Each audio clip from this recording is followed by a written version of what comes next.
X. Hey, good morning, Good everybody. morning. Good morning. Good morning. This is Robbin from Roaming with Rover, and our special guest today, Jeannie from Jeannie's Butterfly Butterfly Dreams Crochet. Dreams. Crochet. I've got creations. Butterfly Dreams Crochet. Well, I That's changed your okay. channel name. Apparently, I've got you, Butterfly That's Dreams Creation. okay. I think everybody knows who I am now. I can't believe that. I have been saying creations all along. I'm a terrible host. Look at me. Oh my goodness. It's fine. Well, they are beautiful creations. Absolutely. Good morning, everybody. And thank you so very much for Yes. joining us today. I want to let you guys know right off the bat, I get beat up for this every single week. I don't know why all of a sudden my picture is fuzzy on my end. You look beautiful, and I'm just a big old fuzzball. But I have I've got everything on my computer, and then but I can't see. So if I need to look at anything up close, I have to turn over here and look at my tablet because otherwise I can't see anything. So people think that I'm not paying attention to my guest, and actually it's the opposite. I'm paying closer attention so I can get over here and actually see what's going on because I'm old and blind, old and Right. but I don't understand why it's my does my do you guys is it clear on your end? Because it's on my You end. might need to refresh your computer because it's like a poor internet connection. That's how I Yeah. used to look before we got the good internet. Oh, well, there ain't nothing I can do about that. We refresh at the beginning of every show. We turn the whole system off and back on again because half the time it'll just completely stop running. And Yeah. so we found that that has helped tremendously. It is. Okay, we'll just blame it on the internet. And I'm And not that's how I showing. used to look before I got the good internet. Yeah. And this just started last night, and people were telling me that it was fuzzy, and I didn't know what they were talking about, but now I understand what they're talking about. My internet is horrible, and I got to tell you, it's because I'm a cheapskate, and we got a Wi-Fi hotspot when we started out in the motorhome because you can't have hardwired, you get a hotspot. Well, I got such a good deal on my hotspot. It's an unlimited hotspot, and we only pay $30 a month for it. So I won't give it up. I will Right. not give it up.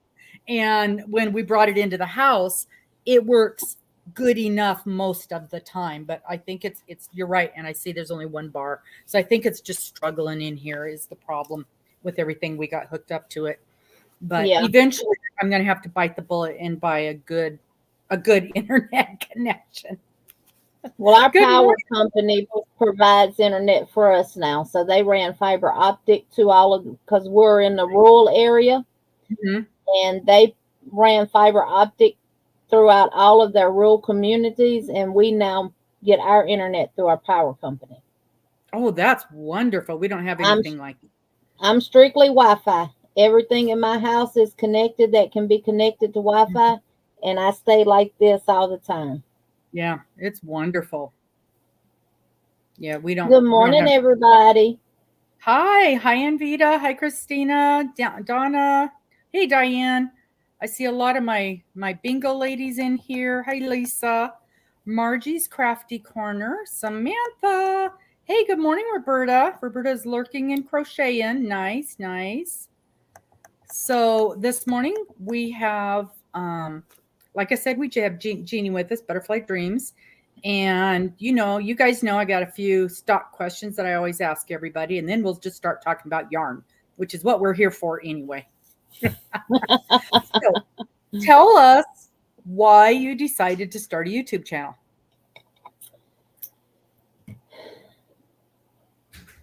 Because I wanted to be able to teach others what I was taught at the age of 5. My grandmother taught me when I was 5 years old how to crochet. I started out by first doing a chain, and she literally I had a chain that probably would have wrapped around her house about 50 times. And I would have to frog it and I'd have to redo it But I understand her concept of that. It was for me to learn how I needed to hold my yarn and master my tension. So I appreciate her teachings. They were not harsh. And I don't do a lot of granny squares because that's pretty much what we did was granny squares. We did other things too, but back then granny squares was the big hit because that was in the 70s, y'all. Yeah. So, and I just wanted to pay it forward. I do have 2 of my daughters that I have taught how to crochet. They're not actively crocheting, but they know how to. And I just wanted to be able to teach others who may not have someone that is in their family that knows how to, but they want to. So, and just share with everyone the love that I have for crochet and yarn. That's wonderful. That is wonderful. And to meet wonderful people like I have met in YouTube. Isn't it amazing? That's the biggest part. That is the biggest part. I prayed about it, and I've been wanting to do a YouTube channel, but I didn't make my move until I got my confirmation from God that now's your time. I don't move on my time. I move on His time. Right. So I procrastinated. Even when I got that, it took me almost a month to do my first video. It's hard. It's hard. That first one is so hard. I had an acquaintance who told me, and he was teaching me how to do this stuff. And he said, just do your first video. Nobody's going to see it anyway. And boy, is he right. So I'll tell you, I have to tell you, with most of my guests, one of the things that I do is I go back and watch their first couple videos. It's so fun to see how much they've grown. And they're really not as bad as we think they are. I got a kick out of watching your first few videos too. They were fun. Yeah. They were fun. And my husband and my daughter and them just kept telling me, Mama, if you're going to do it, just do it. She said, and I wasn't worried about people liking me or anything like that because I'm not that type of person. Sunita says it best. Self-love is, you got to love yourself first before you can love anyone else. Exactly. So even if nobody loves me, that's okay too, because I still love myself, And I let that known on my first video. If you don't like what you see, it is what it is. Just keep moving. I want people more to pick from. And I don't want people, and I tell it all the time. I don't want people subscribing to my channel just because of giveaways. I want you to subscribe because you enjoy me, you enjoy my company, you enjoy my knowledge and wisdom that I'm sharing with everyone, because God gives our knowledge and wisdom to us to share with others, not to hold for ourselves, but to share with others. That's why I want you to subscribe to me, not because of giveaways. Right. And I let you know that on my giveaway videos. I mean, like I said in my first video, it is what it is. You're either going to like me or you're going to hate me. Yep. And some days are better than others. Even when we're doing a video and even when we know we're on, there's days that even when I'm in the middle of it, I feel like I'm not doing my best work. Right. And I'm trying, but it's just not there. We just have days that we're just off. And it kind of doesn't matter what you do. And the people that love you and the people that enjoy you for you, they get that. They're like, hey, this isn't her best day, but we still love her and we'll be back. And that's none of us are perfect. So, we're all going to have those days where we struggle to find the right word to say or, anything like that. And every video is not going to be the same. And that's the fun part of it, because the way I am in front of this camera, I'm the same way off the camera. It's too much work to have to pretend to be someone on camera than what you are in actual reality. Right. Right. You know, so just be yourself. The best advice I can give is just be yourself, be Mm-hmm. true to yourself, Mm-hmm. and don't let others change you, because if they're gonna love you, they're gonna love you for who you are and not who you're pretending to be. Mm-hmm. It's too hard to keep up a pretend, and for me, and I know I've seen you do the exact same thing. You make a mistake and you just laugh about it and move on, because Hey, that's real life. That is real life. And I that's make it. mistakes a lot, and I struggle with things a lot. And I know, I don't want to say new crochet, because I've been crocheting since God created rocks, but my abilities are growing. I'm turning into a better crocheter, more advanced crocheter this last year for sure. All right. And and I struggle with patterns, I struggle with yarn, I struggle with counting. Oh my, I struggle with counting. I swear I can count the same time 5 times, get 5 different answers. And but I like to see that in videos. I like to know that somebody who I consider to be a really good crocheter, they make mistakes. They have problems understanding a pattern. And that makes me feel better about myself. And it Ex- makes me feel more like I can muscle through this and figure it out, not I'm a failure and I don't know what I'm doing. I have no business doing that. Because a lot of times when you see these perfect videos and perfect people and perfect projects, you just feel like it's completely unattainable. You know, Miss Robin, I think every project that we work on, every item from hats to cows to scarves to tops to blankets, is going to have some kind of imperfection in it, Oh yeah. because we're doing double crochets and accidentally put a half double in there and say, oh, I'm not even going to worry about that. Nobody's going to know it. Yep. You know it's there, but that's the Mm-hmm. beauty of handmade items. Not one is the same. Yep. Yep. Just like when I release this tutorial, you can make this hat, but it's not going to be the same. Right. You'll have a hat that looks like mine, but it's not. They're all going to be unique in their own way because it's a different person creating it. Mm-hmm. You know, Well, unlike a machine that's making them, and then they're all going to be the same. exactly the same. Yeah. Yeah. I'm everybody knows I'm making the Darla top. And she swore to me I could do this. And I'm doing it. I'm getting there. And I'm like, something doesn't look right. It doesn't look like hers. And I got a hold of her. And throughout the entire top, in a whole big section, I was supposed to be doing one chain in between, and I was doing two chains in between. And I thought, you know what? It's fine. It doesn't matter. It doesn't change Yeah. the basic structure of the top. You have to wear it over something anyway, so it's not that's going to make it any more meshy. So it's just, and I tell everybody time and time again, I will never ever design anything, but boy oh boy, some of the things I create don't look anything like the originals. So And that's that's the what only way. makes it unique. And actually, creators who create and design patterns love when someone else can take their pattern and make it look different from what they did.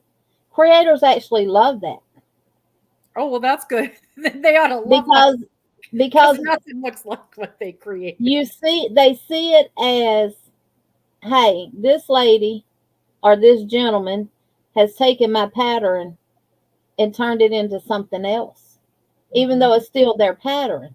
Mm-hmm. And just like with you doing the chain too, what difference does it make? As long as you do the right Right. stitch count on the next row, you just gonna have a little bigger of a hole.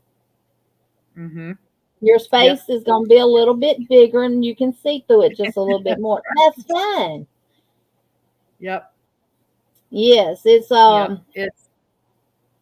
and but It's a you know, we definitely. as crocheters, we're our worst enemy.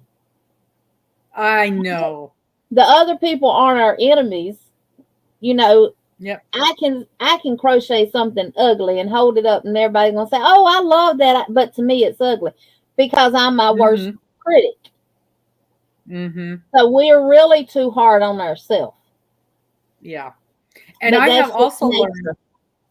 yeah, it is. I've also learned and really it's just been the last couple of months, I have forgiven myself my errors in my projects, unless it truly affects the design. And I've Right, had that happen here, where I made a mistake, and it was a counting mistake. And 3 rows later, the pattern isn't working out right because the count is off now, and I've had to right, rip it out. Or there's a glaring mistake in the middle of it. And sometimes, depending on the stitch you're using, I was doing it, and it was a simple rib with a front post, back post, front post, back post. And I love the way it was working out, but I got off on my count a little bit. And 3 rows later, my row's now going like this. And I'm like, oh, that's not going to work. So that has to be torn out. But like this thing with this top, it makes no difference whatsoever in the design, in the way the right, pattern works, in the way. So I am not messing with it. It's just it's just a variation. And so I'm learning to forgive myself a little bit, or I'll never finish anything. And I want to finish things. right. So that's just kind of the way that goes. So how did you come up with the name? And apparently, like I was telling everybody, I've got your name wrong on your scroller. It is it's Well, not I have, Butterfly Dreams Creations, which is a very lovely name. It's Butterfly Dreams Crochet. And somebody asked about your link, and oh, there it Nightbot just dropped it for us, and Nightbot did it correctly, unlike Robbin.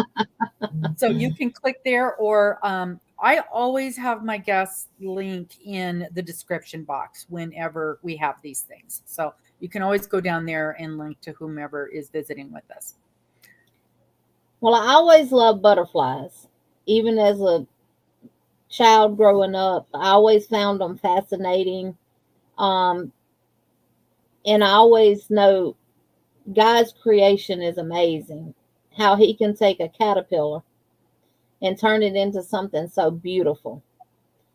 And the life cycle of a butterfly is what intrigued me to them. I was more into outdoorsy things growing. I was a tomboy growing up. So I spent a lot of time outside and stuff like that. I used to play with all kind of bugs and everything else.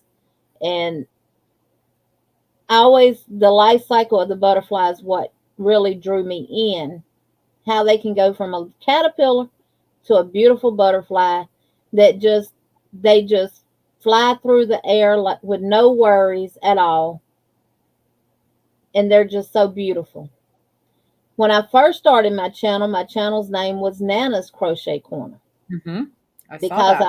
I'm a Nana, and I said that I wasn't feeling it, and I Mm-hmm. said nope, I'm gonna change it to Butterfly Dreams Crochet, and I went That's with the Z on the end of dreams just to be different.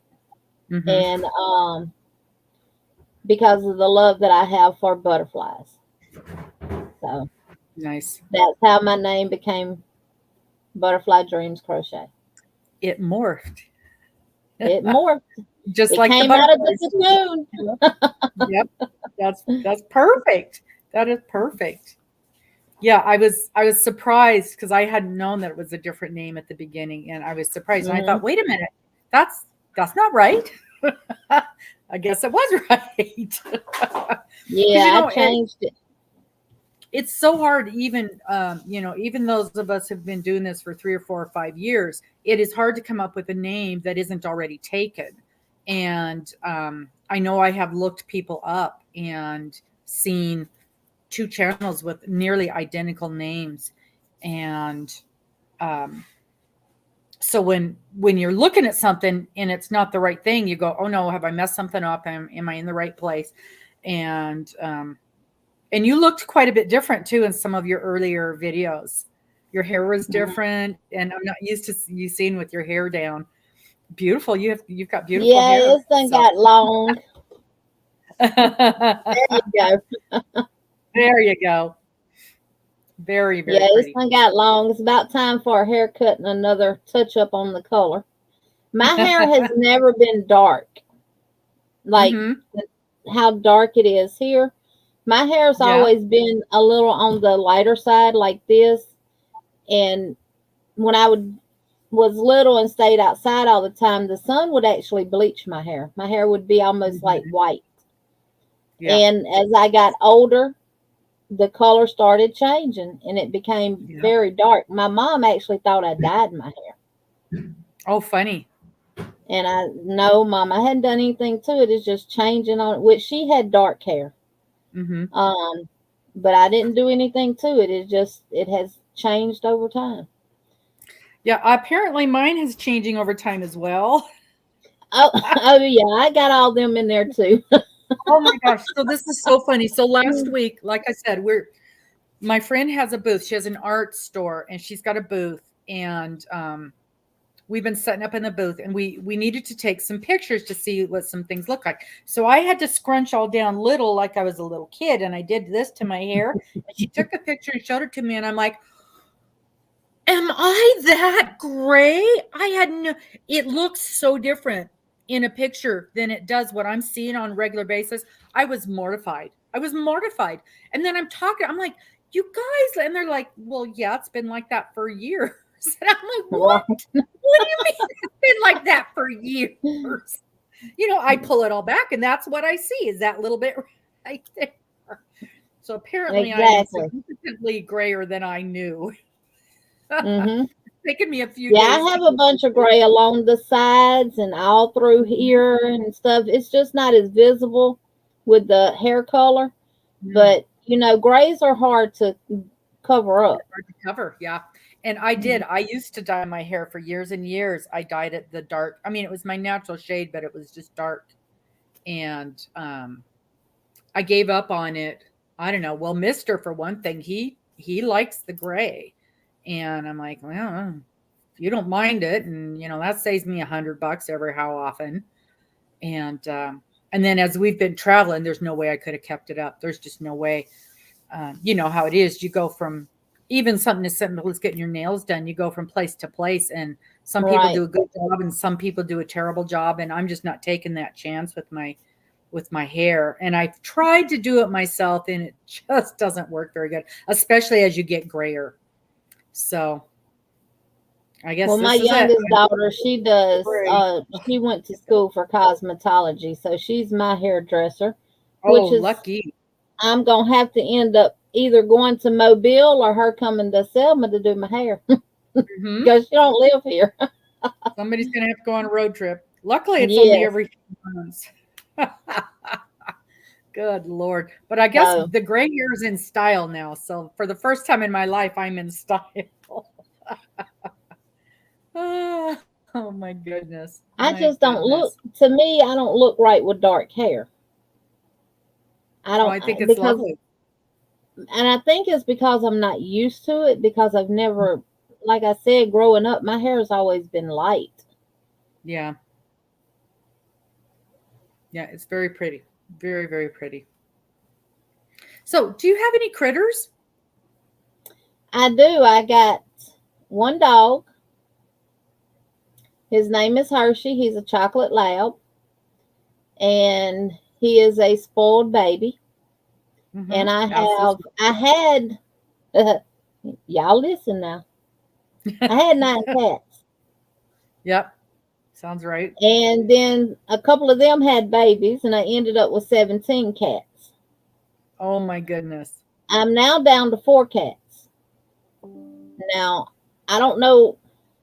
And out of all 17 cats, only 2 were males. All the rest Wow. of them were females. So one male and one female ran off together. I don't know where they went. But, cats will leave. I didn't Normally know that. normally females won't leave, but a male will stray off. And I didn't Okay. expect them to since they had all these females. But I've had several of them. One of them is across the road, Mhm. and they've just left. And I'm down to 4. I've got Oh, 3 females and 1 male left. oh my And it's goodness. not No, I because had they no don't idea. get fed or anything, because I take really good care of them. Hmm. Um, Just went to Walmart yesterday and bought a 30-pound bag of cat food for 20-something dollars. I told them, y'all see that field out there? It's got a bunch of mice in there. Y'all better go to work. Mm-hmm. But they catch bird, and I hate that they do that, but they'll catch bird. But I mean, it's a cat. They're Like doing, they pull them right out of the sky. I don't know how they do it. they're just being what they are. They're being a cat. They'll catch Yep. birds. I've had them catch little baby squirrels and all that stuff. But I mean, they hunt that. I mean, they fulfill their duty. But Yeah. I want them because we have a lot of water around us, and we don't have the horses anymore. So the cats will help keep snakes away. Oh. Especially a male cat. Yeah. They'll help keep snakes away. And since I've had them, we haven't seen any in the yard. But before we would. Do they kill them, or just the snakes are scared of them? The snakes smell the male cats. A male cat sprays everything. Right. And it leaves a scent behind, and they'll smell it and they won't come around because they will kill it. Oh. Yeah, they will kill them. And used to, when we didn't have cats and we just had the horses, the snakes would route through the yard and everything because, they won't go in a pasture with horses either because horses will stomp them to death. Because I've seen the horses and the snakes, and it scares the horses. Yeah. I've seen that. And they'll stomp them to death. Yeah. But we never had a problem in the pasture with snakes when we had the horses. But because we don't have them anymore, how we started out with the cats to begin with was my son dropped 4 kittens off at our shop, and we took them in because I can't see anything suffer. No. And that's why he said he dropped them off there, because he knew I wouldn't let them die. And then those 4 turned into 17. Now that'll happen. That will happen. That part I did know. Yeah. That part I did know. So I'm down to 4, and that'll be all I have is 4. Yeah. We've got the 2 dogs, and then Miss Morgan has her 2 kitties. So we lost, Oh, yeah, they'll definitely keep snakes away. And if one happens to get by, they will kill it. I'll be darned. I did see that. Yeah, my cat did bring a snake in one time that he had got. I forgot about that. Yeah, they will kill it. When our house was first built, we were in the middle of nowhere. Now it's the middle, the middle of the city, basically. But he did get a snake one time. But boy, he was a good hunter. He would get mice and birds every day. So, yeah. And when they kill something, they normally eat the head off of it and then bring the body and lay it in a spot where you're going to see it. Yes. Now look that up to see why. They want you to be proud of them, and they're doing it to show you that they're hunting and taking care of problems for you. I looked it up as why they do that, and that's why they do it. Because they'll slap a dragonfly down out of the yard and just bite the head off of it and leave it. Yeah. Yeah. I had a cat try to teach me how to hunt one time. I didn't pass hunting lessons, and he gave up on me. But it was the funniest thing you ever saw. Funniest thing you ever saw. If somebody else hadn't seen him do it, they'd never believe that it had happened. All right. It was awesome. It was awesome. Well, good. I like that you've got a whole bunch of critters. That makes me love you even more. Yes, I love my animals. Now, I don't have any in the house. The last one I had in the house was my little applehead chihuahua. Her name was Luna. And it was one winter.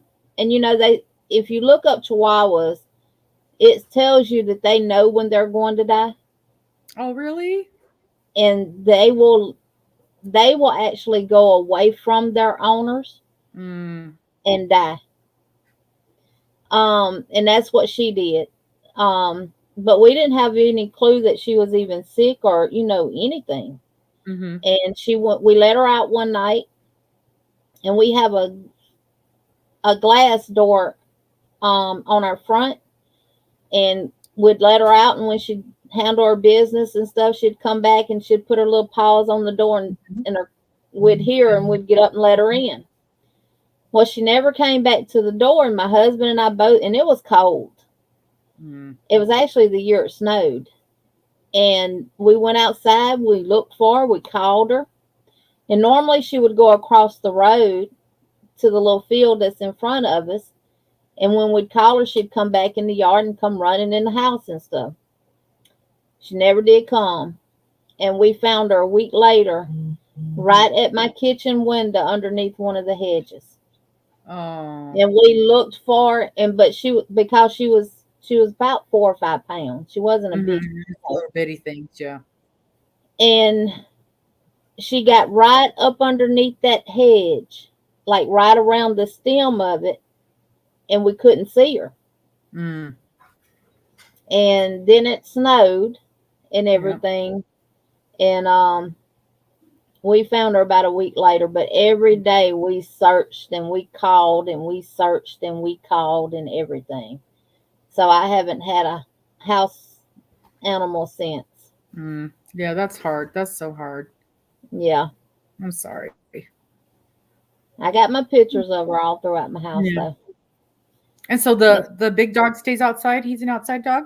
He's outside in a pen and got an igloo house, and he's spoiled.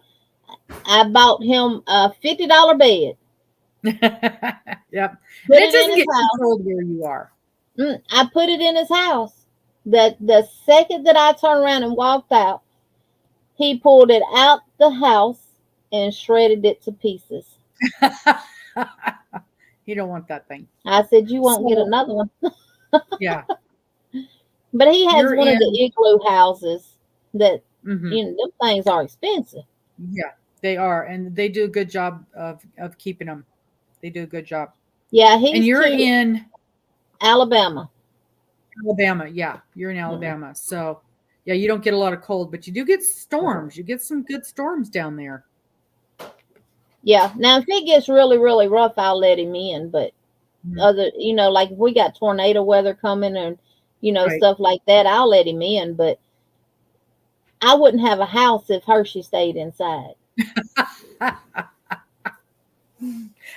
Oh, that's funny. That's funny. He reminds so heavy. They're so active. Yeah. And labs are very hyper. And he has knocked me down several times. Because he will take off running and run full speed, and he'll when he gets right at me, he'll jump. Yep. And when he hits me, I'm gone. You know, our Mastiff will do that. And the first few times he did it, about like to scare the devil out of me. He'll run full bore at me. You know, he's 125 pounds. He'll run full bore at me and just stop and jump straight up in the air. He doesn't jump on you, but he jumps straight up in the air, and his little face is right there, and then he licks your nose. And it just about scares the bejesus out of you when he does it. But now I know exactly what he's doing, and I just wait for it. I just wait for my kiss, but he never jumps on you at all. And so we got him full grown. So when he was a puppy, they did a good job of teaching him not to get on people, because as big as he is, and you know, everybody thinks that's so cute when you're a puppy. Well, that's fine when you're a puppy, but not when you're a 100-pound monster dog. And he probably weighs 100 pounds now. His last trip to the vet, he was 90. So he probably weighs 100 pounds now. So he's still growing. How old is he? He's 3. Oh, okay. He actually turned 3 on August I think it's the 28th. National Dog Day. That's his funny. birthday. That's funny. Nice. So he's just he's a big baby because I spoiled him when he was a puppy and stuff like that and everything. Yeah. And but he'll be out in the yard running, and you're standing there. Next thing you know, he's running to you, and he's done chopped your legs out from underneath you. He's wanting to play because labs are playful. They're very playful. Mm-hmm. He's wanting you to play with. I said, Hershey, I can't play with your big old tail. Gone. So I'll pick up a stick and throw it and have him retrieve it and stuff like. I play with him like that. But Mm-hmm. yeah, Can't and they rob. are very, very protective of their owners too. Mm-hmm. Yep, they're very good very good dogs, family dogs. They're really good family dogs. Yes, Um, so we know that you're a master crocheter. Do you do I wouldn't say other man. things? Do what now? Do you do other crafts besides crochet? I cross stitch. I Uh-huh. have not done that in a while, obviously because of my eyesight.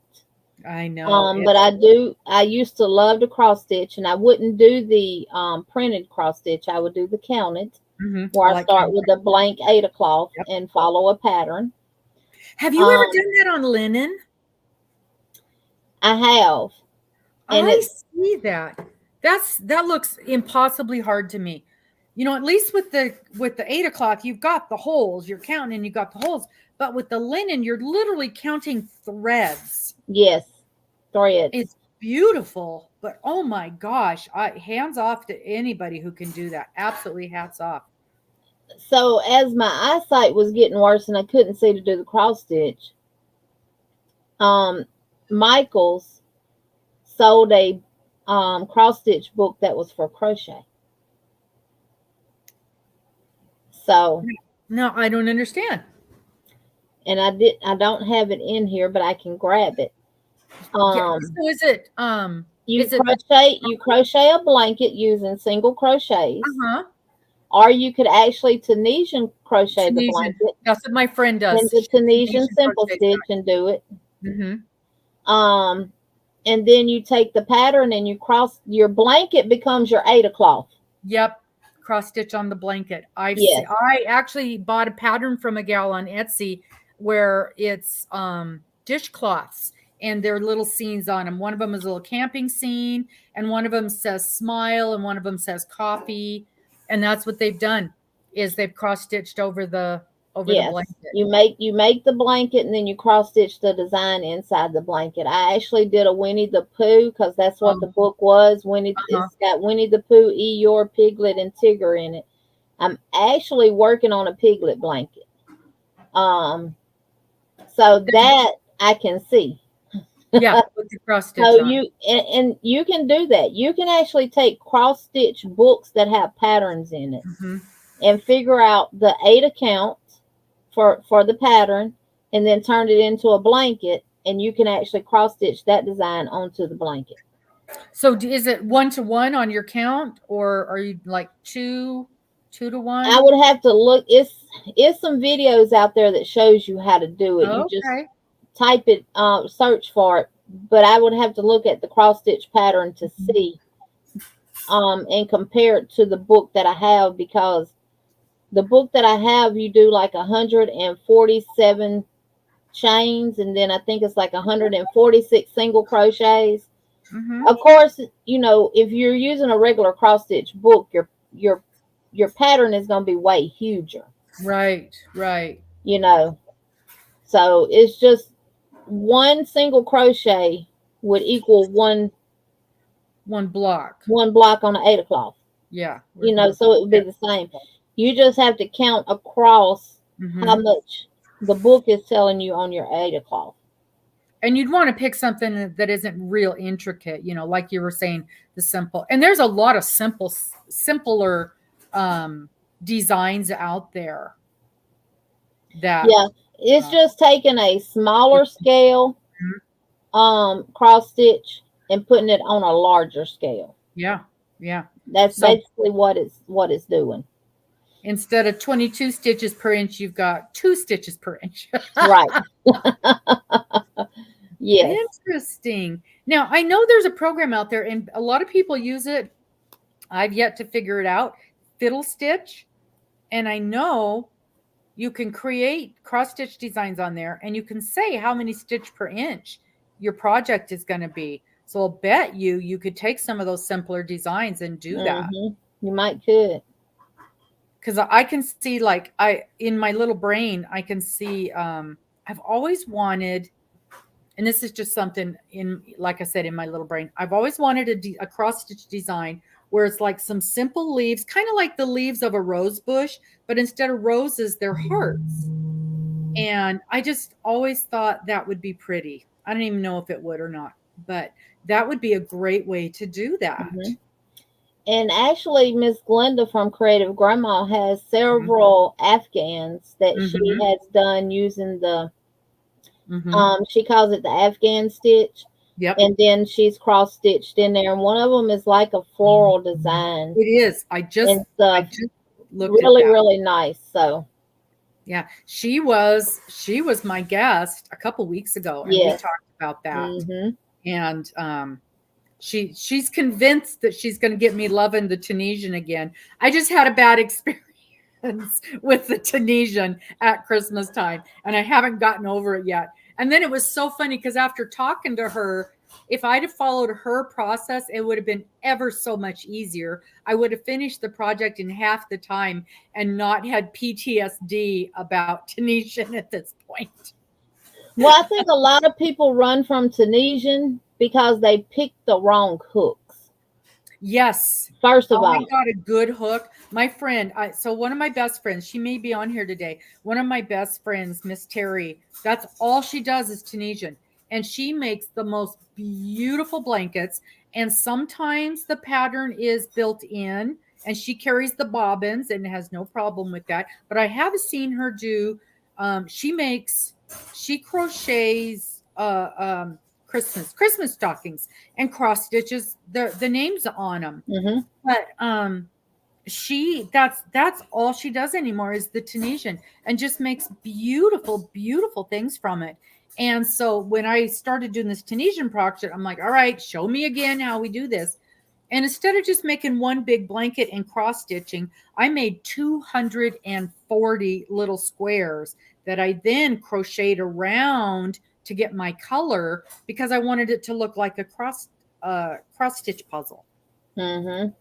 And if I'd have done that process, it would have been so much easier. Yeah. And she did the same thing. I started crocheting with this hook, and she's like, this hook is horrible. Get rid of it. And she gave me a good hook. And it was just a different brand of a $5 hook. And then I splurged. Yep. Now, these are some cheap bamboo ones that I got off of Amazon, but Mhm. they work better than your metal boy. Yes.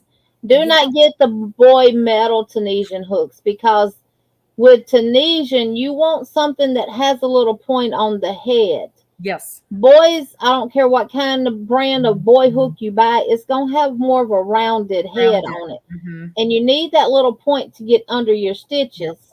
Mm-hmm. And you want kind of a deep cut on your hook head too, to grab the yarn so it doesn't come off. Yep. I have the Clover Tunisian hooks that come with the cords. Yeah, I've seen those for the bigger. I absolutely love them, because I had put Tunisian down as well, and I had it in here. Here it is. Jeannie, they're saying how pretty your hair looks down. Oh, thank you. It is. Honey, would you heat up my coffee, please? This is the set. And now I got to look at my. I have to look at my tablet. I'm not ignoring you. Here. Oh, yeah. And you see how pointy the heads of those hooks they are. They're really sharp. The I don't know what you call that. Look, this part here is really sharp on that. Yes. And these are, to me, the best for Tunisian. And the closest you can get to it on a cheaper version are the ones off of Amazon. Let me get the 5.5. Oh, that is 5.5. As far as point goes. Oh, yeah. Yeah, look at that. How, what was I going to ask? And these are smooth. They don't snag your yarn. I was worried about that when I saw the inexpensive ones, the inexpensive bamboo ones. I ordered these off of Amazon. They don't snag your yarn. They're smooth. They're not rough. You know how some, it feels like it's still unfinished bamboo or something. Right. These aren't like that. I have the whole set of them. Um,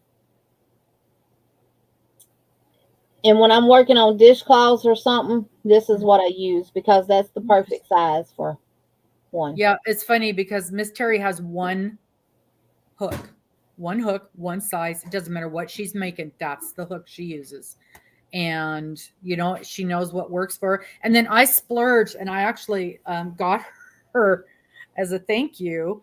I bought one of the Furls Tunisian hooks. Oh my gosh, those are beautiful. That Mm-hmm. is a beautiful tool, you guys. She doesn't use it. She uses the same old hook she's used her whole life.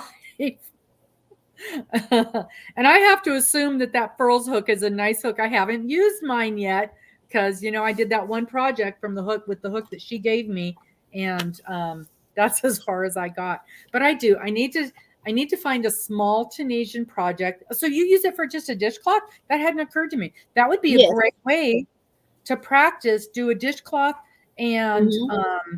do that cross stitch on it for a little design. Mm-hmm. And You just do the Tunisian simple stitch, yeah. and it forms your little boxes, and that's what you cross stitch into. Mm-hmm. So when you're doing something smallish like a dishcloth, so one of the drawbacks to Tunisian is the ends roll up. That's just the way it is. So with the dishcloth, do you put a border on it to keep it from rolling up, or you just don't care because it's a dishcloth? There's a guy on YouTube called the Tunisian guy, the Tunisian dude, something, but he Tunisian crochets too, and he's really, really good as well. He has a video out there that shows you, because you do your chain, then you come, you pull your loops back up through your chain. You go where you do your chain, you go down, and you leave your loops on your hook, and you do the pass through. Mm-hmm. And then the next row, you would normally, if you're doing Tunisian simple stitch, you would go through the bar and just keep going. Right. But he has you do a different stitch. Oh. And it helps with the curling. So you do like the first 2 or 3 rows different. Okay. In different alternating Tunisian stitches, and it helps it from curling. Mm-hmm. But if I forget to do that, I just, once I end the side, get to the size that I want, I just go around with single crochets, and it flattens it out. Flattens it out. Okay. Yeah. Okay. Good to know. And that's why when I do my yarn reviews now, I'm doing a crochet. I either show what I made with the yarn, because it's crochet, or I do a crochet swatch, a knit swatch, and a Tunisian swatch. So you can see what that yarn looks like worked up in knit, Tunisian, and crochet. Mm-hmm. Because it looks different. It does. It is amazing how different. And I think for most people, the most visible is the bloom yarn. It is a complete different yarn from knit to crochet. I had not thought about how it works up differently with Tunisian. And I have some of the bloom yarn that I can do a review on, because I have worked with that yarn. But when we shop for yarn online, the example that you get to see is always knit. Always knit. Always. And if you're new to crochet and you're shopping online for yarn, and you look at the swatch and you see it's pretty, and you see how the colors are gradient, and they just, solid here, then goes to another color, and it forms this specific pattern. Right. You're not going to get that as a crocheter. Nope, not at all. And even the same yarn worked up differently. If you've got something that is more, and I hardly ever do single crochets because it hurts my brain, but a single to a half double to a double, completely different piece of fabric. Yes. The closest you're going to get to that knitted swatch in crochet is doing single crochets or slip stitches.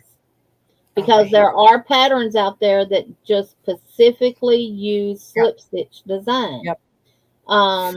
You will get it in that format. Or you could do the crochet knit stitch and get it as well. But I like stitches that I'm going to go ahead and get through with my project. Right? And that's the other reason you don't see me doing very many single crochets. You know what was funny? I was reading an article about teaching crochet. I've got to teach some beginning crochet classes, and I'm terrified of it. But it was so funny because it was saying to teach the single crochet last after you do the chain, then the half double, then the double, then the single, that the single is one of the hardest ones to learn. And I thought, well, and I'm wondering if it's because it's such a small stitch, you can't really see what you're doing and you don't see much progress, and that makes it harder. And I think that deters a lot of new crocheters from crocheting because you do have to start from the ground up, which is learning how to hold your yarn, how to hold your hook and coordinate your hands to go together, right, while running the yarn through your fingers and make a chain. Yep. And I always start with a chain first and master your chain, because that's where you're going to get your tension control on. Is working on that chain. And enough to go around the house. Yes. And then start with your single crochets. And because teachers probably leave them on single crochets for so long to make sure that they got it. And I understand why, because you don't want to lose a stitch. And it's easy to lose or add a stitch when you're working with single crochets. So you want to teach them so they keep their edges straight and they're not adding or taking away. Because I know when I first started out, mine was like started out straight and then it starts coming in, and grandma say, out, rivet. So and I understand that. Stitch markers are your friend, man. Put those at the end of each row. Yes. And I think they get discouraged because, it's not growing the way they want it to grow. They're not seeing a lot of progress and stuff like that. Yeah. And every new crocheter wants to make a blanket. Well, guess what? First, we're going to make a chain. Lots of chains. Start out with something simple like a dishcloth. Teach them how to make just a simple dishcloth. Something that they can get done with and have something that they can use. Yep. And I love dishcloths because, and I tell everybody this, anytime I'm learning a new stitch that's a little complicated, I'm making a dishcloth, because guess what? It doesn't matter if I've messed it up, because it's washing dishes and scrubbing counters. So it just doesn't matter. But the only drawback, and I'd like your opinion on this, the only drawback with starting with the dishcloth is they're working with that cotton yarn, the kitchen cotton, and that is not the easiest to work with. It's not. For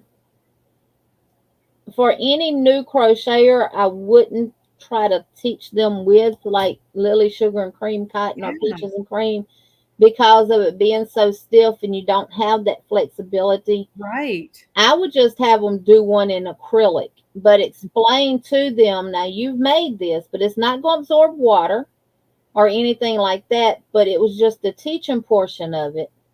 We're going to call it a plant rug. There you go. There you go. Or a mug rug. That's what I did with my now if you wanted them to start out with some cotton, and they have local Walmarts that sell the mainstay cotton. Oh, I haven't seen that. It's very economical. Yeah. It's $2. I love the mainstay yarn. This is 100% cotton yarn. So it's like a kitchen cotton? It's anything that's 80% or greater. 80% to 100% can be used in the kitchen. Okay. That looks real nice. That looks soft. It's the same yarn. Can you tell the difference? No. This is. Yeah. I love this cotton. That is nice yarn. And this is. Yeah. 100% cotton. I'll be darned. You can get this at Walmart. Some Walmart sell it. Not all of them do. Mine never sold it. The one in Prattville had it. But this is the soft. It's just as soft as I love this cotton yarn. Wow. I'm going to have to look for that, because I can never get the I love this cotton. In fact, when I went for the big mega sale, the the big Hobby Lobby sale, that was one of the things I was looking for, and they didn't have any of it. Now, you don't get as many color choices in the mainstays cotton as you do with the I Love This cotton from Hobby Lobby. But, I mean, the specs are all the same. They're both 180 yards. They're both a number 4 weight. And they're both 100% cotton. And I was trying to see where this one was made at. And both are made in Turkey. Oh, there you go. There's the key. Do you know about what the cost was for the mainstay? $2.97. $3 a skein. Compared Nice. to $3.79, and I think this now has gone up to $4 something. Yeah, it's almost $5 now. So yeah.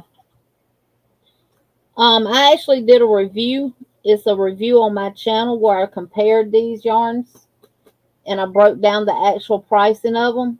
At the $3.79 price during the 30% off week, this was actually cheaper than the mainstays. Oh, but now the mainstays is cheaper than the Hobby Lobby yarn, even on the 30% off week. So okay. And you know, I got to say, for the most part, I find that to be true. That even with the 30% off week, and now that they don't have coupons, usually I can find yarn less expensive somewhere else. Some of them not, maybe like the Sugar Wheel and things, because you know the Caron cakes have gotten, they're $10 a piece now, and even $12.99 at my Michaels. Oh, really? Well, it's been a while since I bought one. Yeah, but they're $12.99 at my Michaels. The Red Heart was on sale for $8 the other day. And that's a problem. My biggest problem with the Red Heart is I'm terrible with colors, and so I tend, if I'm going to like a blanket or something, it's all one color unless the pattern tells me specifically what to do. And I've got tons of yarn. I don't have blanket quantities of one color, and so I end up still having to buy yarn. Well, I'm gonna give you a little secret on that because I'm terrible with putting colors together when it comes to crochet. Yeah. And what looks good together. Do you have Pinterest on your phone? Oh yeah. Just browse Pinterest and look at different colors of crochet items and look at the colors that they've put and just get the ideas from other projects. And I have done that with like the yarn or your books, your magazines. I was going to say, like the Kirshner's book will come out, and I'll just look and see what they've put together. And here's the other thing that I have done, even though it doesn't always work for me. What are they called? What are the mandala cakes? I don't like a lot of the mandala cakes. I don't like them for two reasons. I don't like the sudden change in color. That hurts my brain. I need it to be gradual, fade in. And they almost always have some beautiful colors and then this very, very bright color as a contrast. And well, you see me, I don't do bright colors. And so usually I don't care for the mandalas. Now there's been a few, Warlock. I love the Warlock because it's all deeper, darker blues and browns and the dark greens, and they look great together. I will take those cakes and walk around the store and because those colors look good together. They already look good together. And, so I have done that before, but yeah, if I'm left to my own accord, you're getting a brown blanket. And you might have a different shade of brown, but you're getting a brown blanket. Right. And the next blanket I'm going to make, in fact, is going to be a brown blanket. And that's okay. My Walmart Elizabeth don't have much yarn either. It's like 1/4 of a section of an aisle. That's it. That's all. It's sad because that's the only place in my little town that we can even buy yarn from. If we want yarn, we have to drive 40 miles to and I get a Michaels and a Hobby Lobby. If I want Joann's, I have to drive another 20 miles. Then I can get Hobby Lobby, Michaels, and Joann's. Wow. you know. We what I found when we were in Texas in Pecos, the only little store, the only store that we had that had any yarn was the one Walmart, and it had a pretty decent selection. And the only thing I figured out is because there wasn't a yarn store for over 100 miles, and so they carry a bigger selection. And I have Right. found that if there's a box store within a reasonable amount of driving, they're not carrying it because nobody's buying it. They're going to the box stores. And but like we were the best Walmart yarn section I ever saw was in that store in Pecos. It still wasn't great, but it was better than anything I'd seen in any other store. And they might have that. They even carried some puzzle yarn and some mandala cakes and some other things that really shocked me, that they had on a regular basis. They didn't always have very many colors, like you said, but they carried them on a regular basis. Yeah. Now I can go to Montgomery, which is 50 miles from me, and I can go in their Walmart, one particular that I know for sure of, and they have multiple aisles of yarn. Mm-hmm. Wow. Why would you do that in a city that has a Joann's, a Michael's, and a Hobby Lobby? Not counting they have Ollie's, they have multiple Dollar Trees.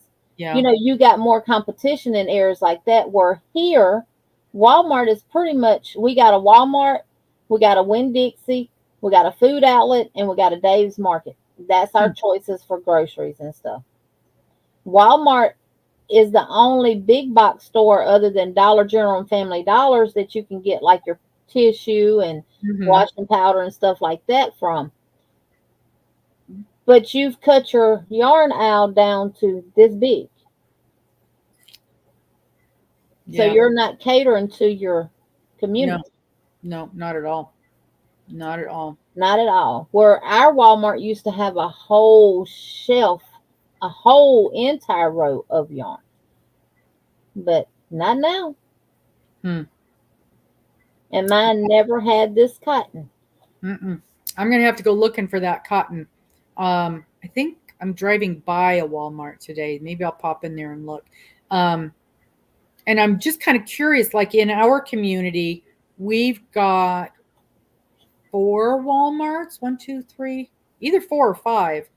And I'm curious if from store to store they carry different things. Oh, I bet they do.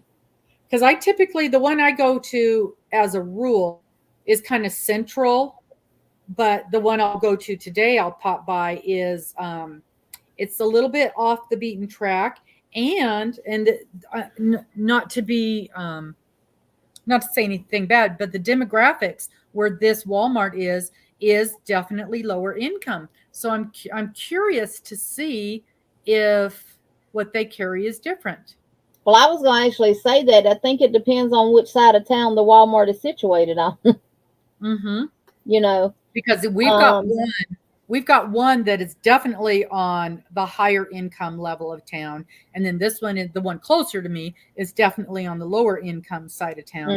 So I'm curious now. I'm curious to that'd be a curious video to pop into different Walmarts in the same city but different locations and see how the yarn aisle looks. Because the Walmart that I know for a fact in Montgomery that has 2 rows of yarn is in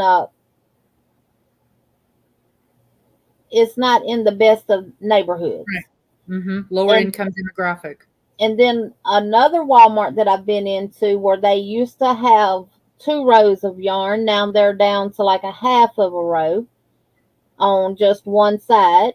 They're in what's called the East Chase area, which is supposed to be your upper area. You have a lot of high-end restaurants and a bunch of other stores and everything else all down through there and everything. They done cut their yarns down to like a half aisle. So perhaps the higher income demographic people are shopping either at the big box stores or they're buying it online. Where the lower income, and this is all speculation on our part, people. This is us just talking and making assumptions. So perhaps the lower income people not able to drive to the other side of town where the big box store is. They're on buses. There's a lot of bus line people. So that kind of makes sense. That kind of makes sense. That's going to be interesting. I definitely am going to check that out. And you were saying, somebody on here was saying, Elizabeth, she says she can drive to 7 Hobby Lobbies within 30 to 45 minutes, plus one in your town. We've got 2 in our town, and neither one of them are near me. One is way, way, way north, and the other one is way, way, way east. And there's a Joann's 5 minutes from me, and it is the worst Joann's I've ever been in my life as far as supply. They have absolutely nothing in that store. Yeah. And I don't understand it. I don't understand how a fabric craft store can have such bad supply when it's the only one available up here. And I'm on the edge of I hate to even tell people where I live, because I'm like, we live on the South Hill. Oh, you're one of those people. Well, no, we're on the outskirts of the South Hill where we are encroaching on those people, because the money in our town used to be up here, and it has gone to other areas now, but it still has it still carries the assumption that if you live in this part of town, you got money. Trust me, that ain't happening where I am. But so there's very few shopping. There's a lot of high-end shopping places up here, but very few daily type shopping things. And there's no Walmart, there's no Shopko, there's a Target. We finally got a Target up here, but I've even noticed that the prices at the Target up here are higher than the other Targets. So they definitely price for the community. But so it shocks me that the Joann's just has absolutely nothing. Yeah. Well, I live in a town that's not, it's a historic city.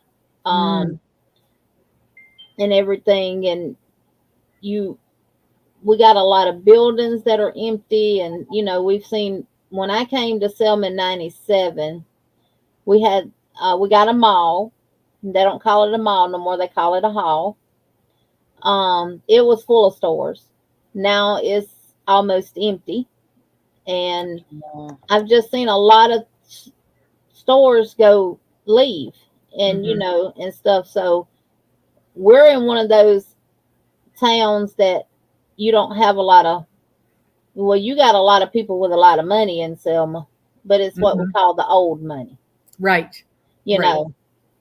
And stuff. But it's funny because the yarn section at my Walmart, it stays empty a lot. So people are buying the yarn, they're buying it. But you're not giving us a wide variety to choose from and everything. Because I can go to Montgomery Walmarts and buy crochet magazines. I can't even buy a crochet magazine out of my Walmart. Nope. And I have looked, and they didn't have those in Pecos either. And I thought, and they had a decent magazine selection, but no crochet magazines. I cannot buy a crochet magazine over the counter. I finally I got a subscription. I've got Crochet World. And then the other day I got a coupon for, is it just crochet with the exclamation? Yeah, I think that's what it was. I just got a subscription to that one. I haven't even got my first one yet. So, but they're only they don't come out very often. I want one every month, and I think it's only 4 times a year. And this one's 6 times a year. So I'm hoping that with the 2 of them, it'll take care of my craving for magazines. I like a magazine. I like to hold it and flip the pages and think about it. Yes. And look and see how much yarn it's going to take. And before, I can't tell you, even here we were yesterday, I was looking at a pattern online, and I don't know how much yarn it takes. And to me, I'm like, I like this idea. I want to use stuff that's in my stock. I need to know how much yarn it takes before I buy this pattern. So yeah, I didn't buy it. I ended up not buying it because I couldn't tell if I was going to have enough to make it without buying more yarn. And I did not want to buy more yarn. Usually pattern designers and writers are good about putting how much for each size. If it, one, it just gave a range. And so I wasn't sure, and there's a difference between 1,500 yards and 2,000 yards. and I might have this much, but I knew I didn't have 2,000. So, And two, with patterns, you have to be careful because I have actually worked up um the gauge, the mm-hmm, swatch gauges off of the labels, mm-hmm, doing my yarn reviews, and use a 5.5 millimeter hook. I use the single crochets like it says on here. mm-hmm. Not like this says 12 singles and 15 rows is a 4x4 swatch using a 5.5 millimeter hook. I've actually done a swatch of about 20 singles. That way you have a little extra. Yeah, you've got to have a little And extra. I Yeah. go more than 15 rows. And Mm-hmm, I never get a 4x4 swatch. And I'm using a 5.5 hook. mm-hmm. And I'm also using the stitches that the swatch calls for on the label.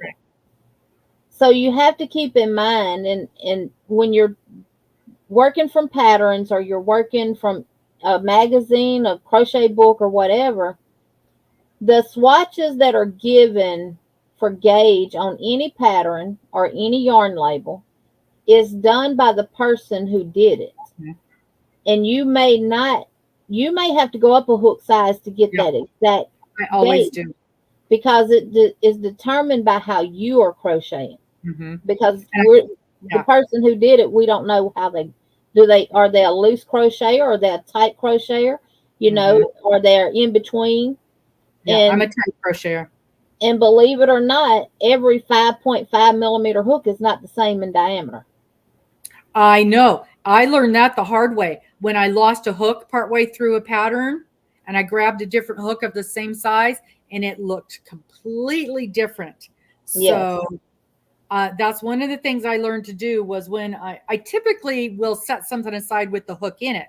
But now that I'm buying some of the furls and things where the hooks are so expensive, I can't afford to have them sit with the pattern. So I put a note in there with the exact hook I'm using Mm-hmm. and down to even what color it is, so I know to grab the right one. Um, because yeah, they are totally and brand to brand, not only brand to brand, but even within the same brand, same hook size, it will work up differently. Yes. That's why it's important. And we did a review on that. We made a bunch of squares using different size hooks, but the same size hooks, Mhm. using the same yarn, and each one of them came out differently. Just a little different. Yep. And that's why it's important when you're working on a pattern.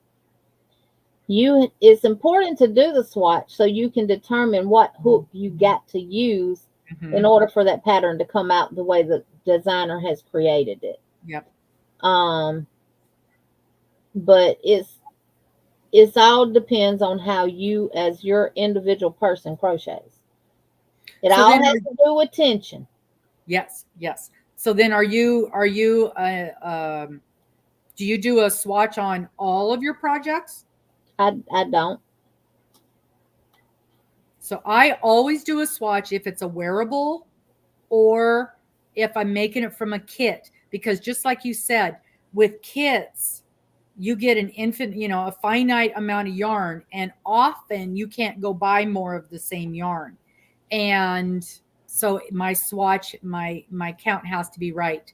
But if I'm making a shawl, if I'm making a sweater, if I'm making a hat, and sometimes even with a hat, I made a hat from Miss Connie from just another row, just another stitch.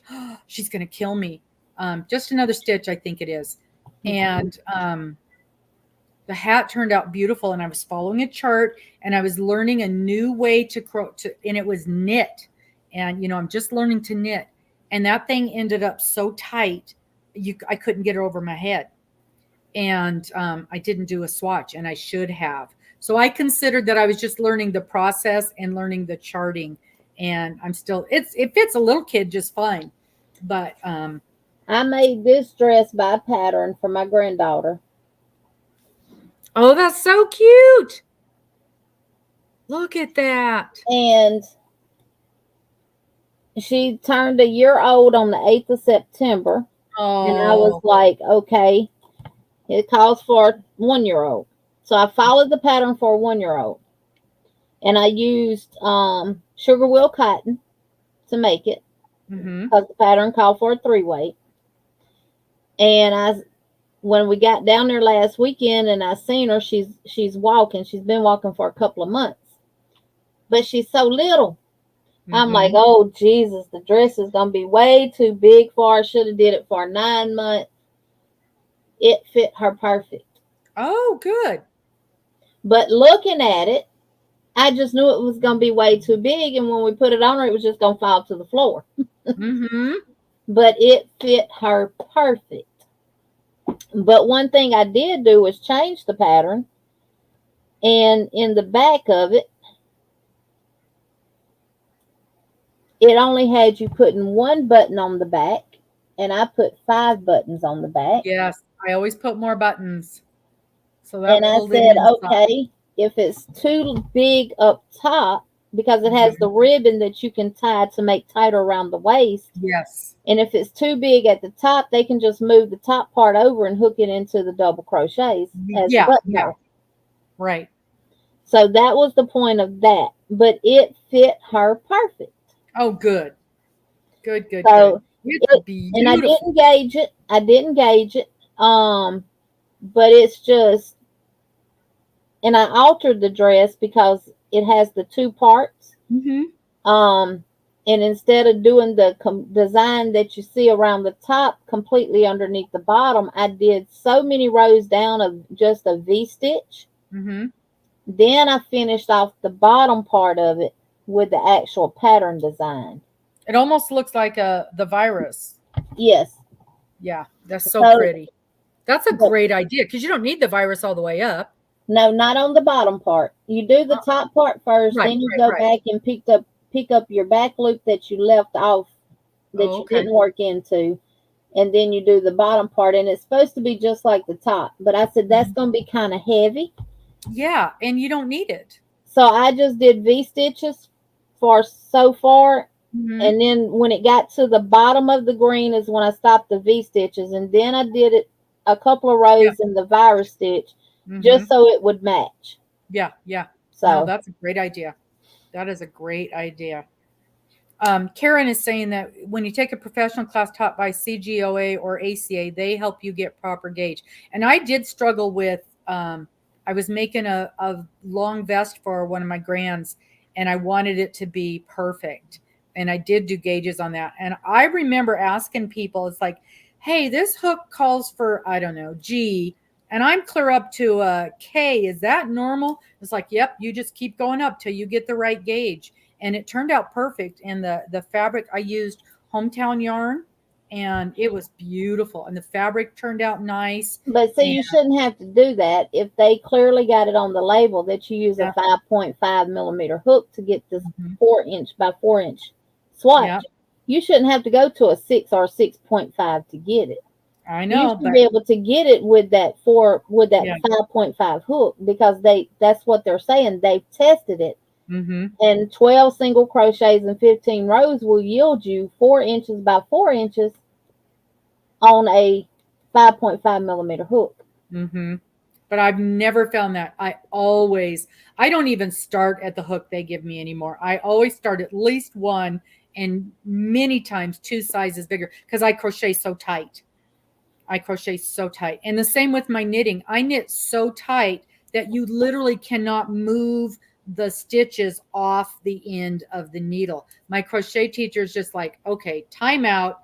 You need to start with the basics, because I'm nervous and I'm knitting like this. And they're like, no. First of all, you got to put your hands out here, because this is causing the tightness. And so once I moved my hands, and she had me, at the end of every stitch, just give it a little tug like this to loosen it a little bit, because it was so tight I couldn't get the second needle into it.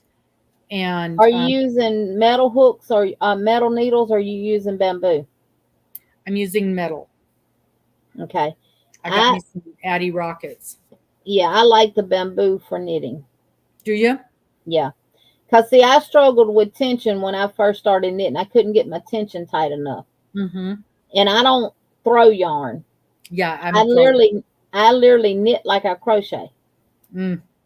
I have the yarn ran through my fingers the same way as I crochet and everything.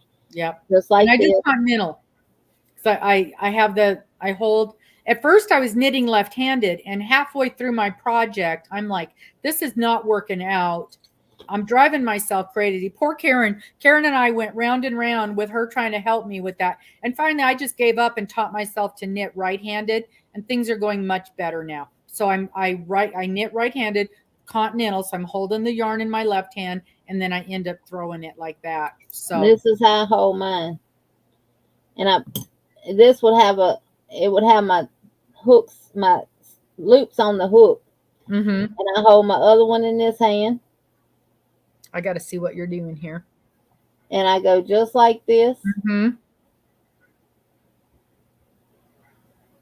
And I always struggle with my first row. But after I get my foundation row in knitting, I done picked up speed since I'm doing the knitted swatches and stuff like that. And the only thing I do on them is just do a knit row, purl row, knit row, purl row, back and forth. Just so people can see what that yarn looks like worked up knitted. But I did Linda's knit hat that she has the tutorial for. And I was so proud of myself because my tension was so perfect. Good. And everything. Good. But I didn't achieve that with metal hooks. I had to pull out my bamboo. And that'll slow you down. So maybe that's what I need. The bamboo, it has just enough bite to the yarn that it doesn't allow it to slip. Right, doesn't slip off. And see, that was my problem with metal. I too was doing too tight of a tension because the yarn was easily slipping off. And I said, well, I got to fix for that. I'll just tighten you up on there. And then I couldn't get my... Right, exactly. So with the bamboo, you loosen up that tension a little bit, but you're able to maintain that right tension for your stitches. Elizabeth is asking, do you think a 25 by 25 inch blanket will be big enough for in a baby car seat? So that's I do, because a normal size baby blanket is about 36 by 40. Okay. So that'd be perfect. That sounds just about right. Or just big enough you can throw it over the top of them. Yeah. You know, like the little carries. It's 25 since I've had a baby around, so. Yeah, and that just for a newborn, and that would tuck perfect if you wanted to tuck it, you know, on the sides of the car seat. Yep. Yeah, that would be perfect. Sounds like you did good. Sounds like you did just right on that. Yeah. Yeah, Miss Karen she's my go-to whenever I've got because a normal size baby blanket is 36 by 40. Okay. And Creative Grandma has some PDF forms that have all of the, and you can just Google it too and find them. You can get all of your blanket sizes for crochet. You can get your bed sizes and all that kind of stuff too. So. Yeah. And again, if you go to the, oh gosh, now I have forgotten what you called it, Karen, the Crochet Guild of CGOA. They have all that. And in theory, those are the standards that we're supposed to go by when people are creating things. Yeah. Well, you know, that's just like Line Brand has all their yarn classified based on the Yarn Council. It'll say CYC. So they base all their weights off of the Craft Yarn Council recommendations. Okay. And it's done by how many wraps per inch does it take. And we all know that not all 4 weights are 4 weights, and not all 3 weights are 3s, and all 2s are 2s. We know that. But they're basing it off of it because it took this many wraps to get 1 inch. And you know what annoys me is when they count the halo.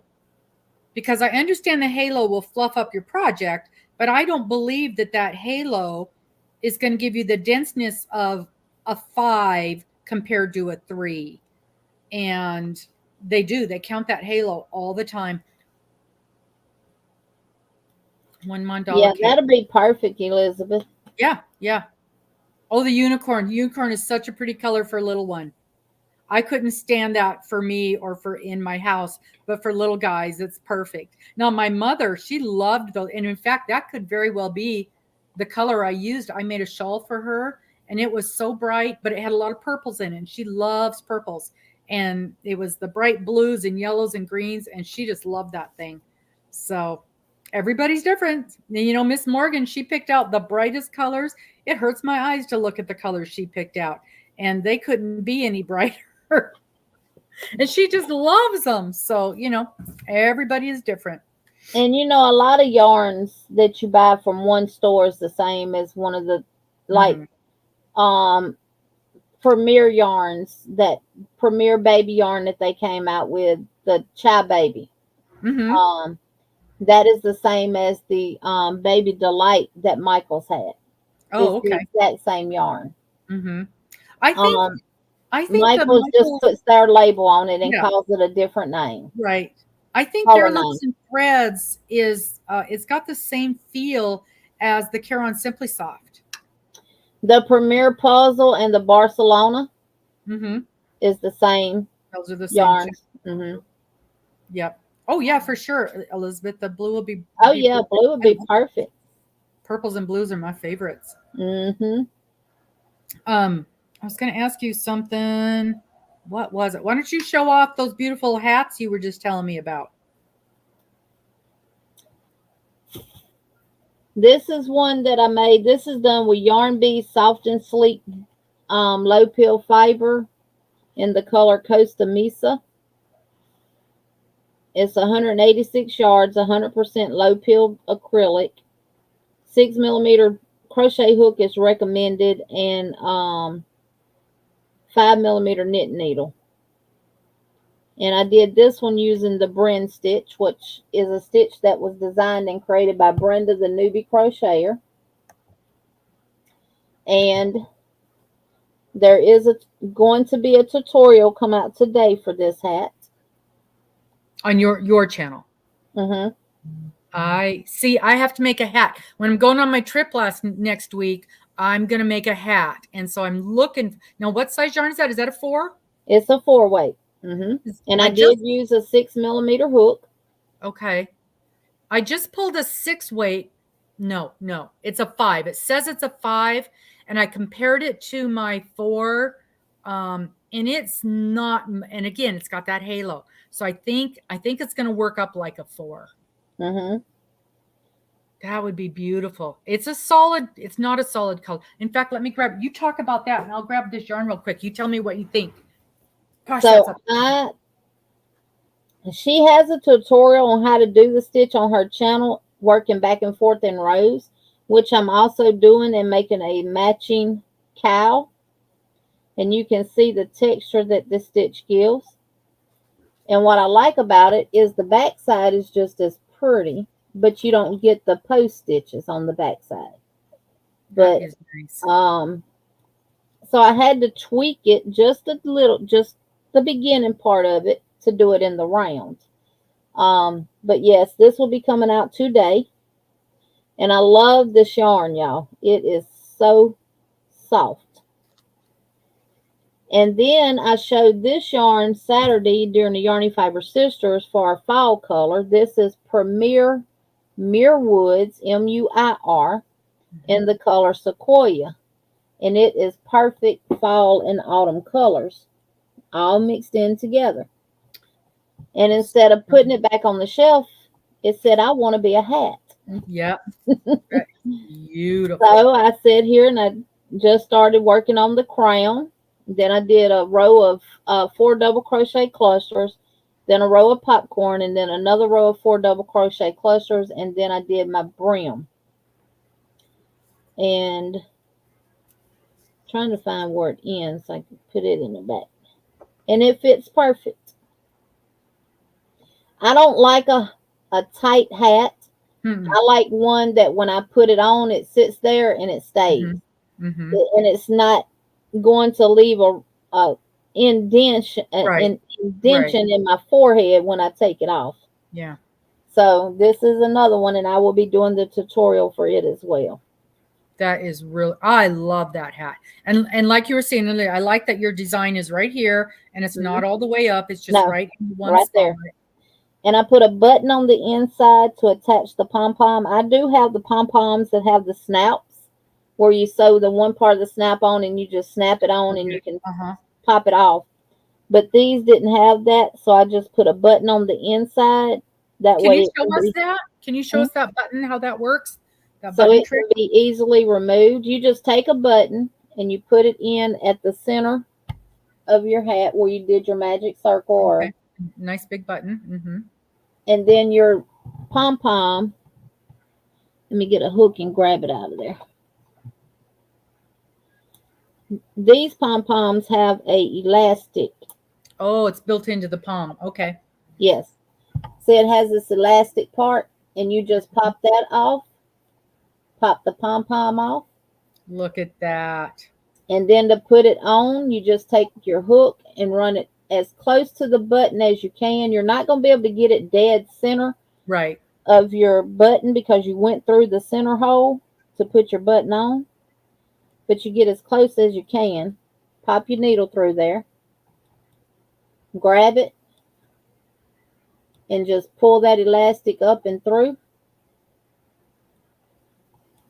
And just stretch it. Split it. And put it around the button. That is perfect. That way when you want to wash your hat, you can just pop the pom-pom off. Hey, Miss Wanda. And throw your hat in the washer and put your pom-pom back on, and your pom-pom is not all disarrayed. Yeah, no, that's wonderful. That's a great trick. And it's a really good idea if you're making hats for children and you want to put a pom-pom on them. Either do the pom-poms with the snaps or put a button on the inside and show and let the parents know how they can remove that pom-pom. Yeah. Because kids, they're going to take their hat off and they're going to throw it on the floor and here, there, and yonder and everywhere else. So yeah, the floor on the car, and then they're stepping on it. And yeah. So the yarn that I pulled to make this hat, it says it's a bulky 5, and it's got a little bit of weight to it. But I think I can get away with that four weight pattern.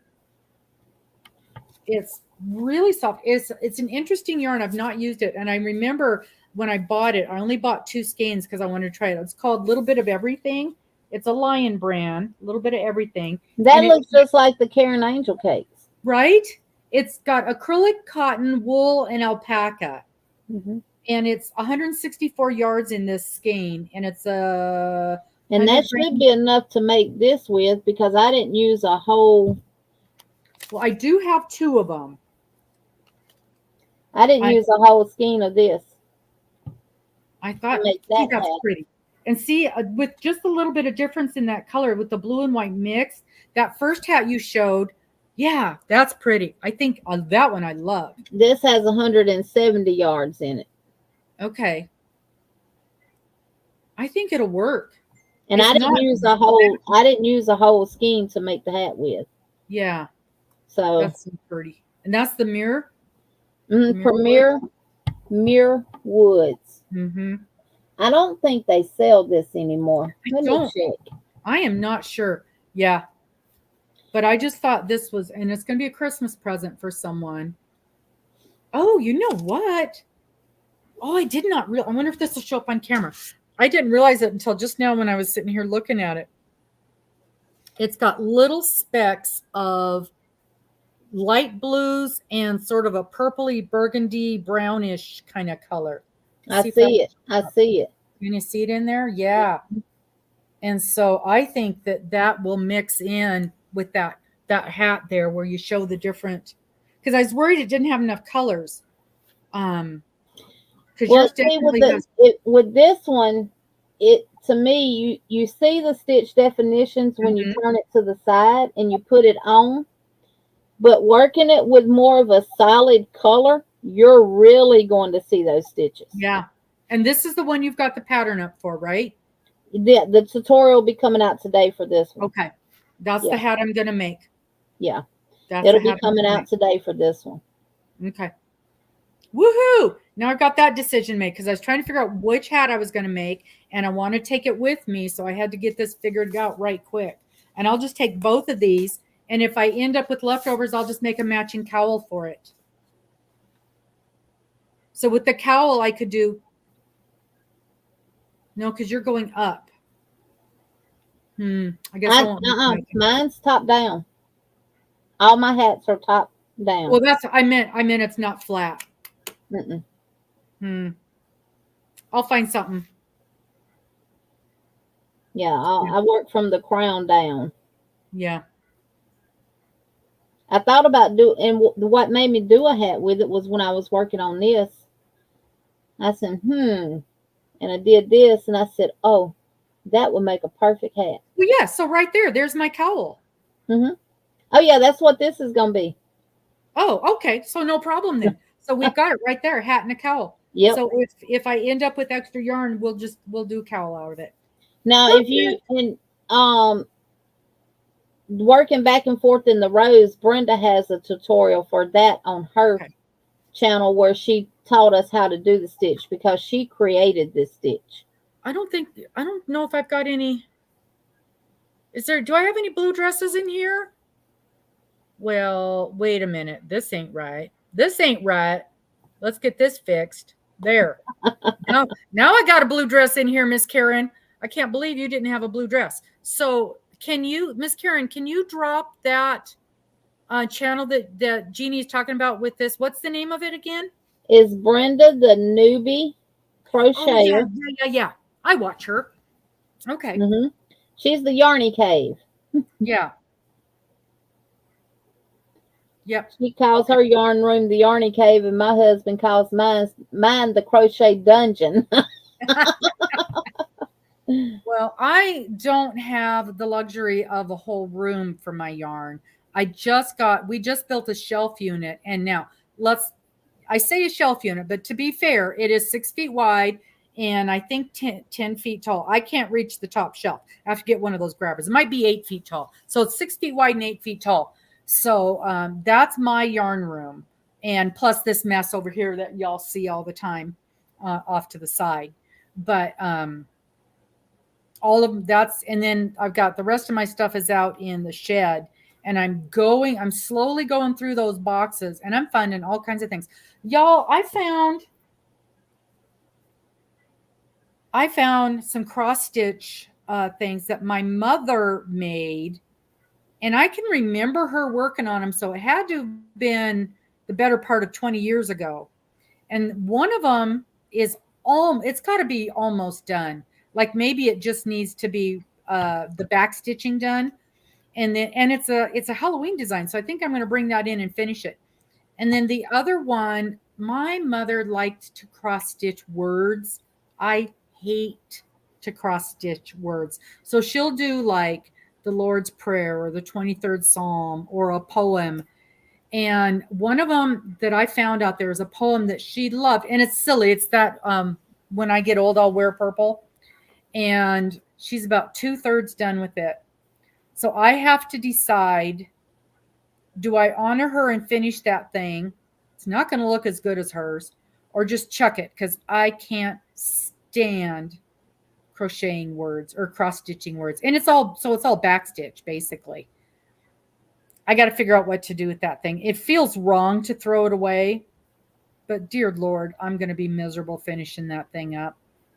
I would just work on it a little bit by little bit. Do so much, when you feel like working on it and stuff like that.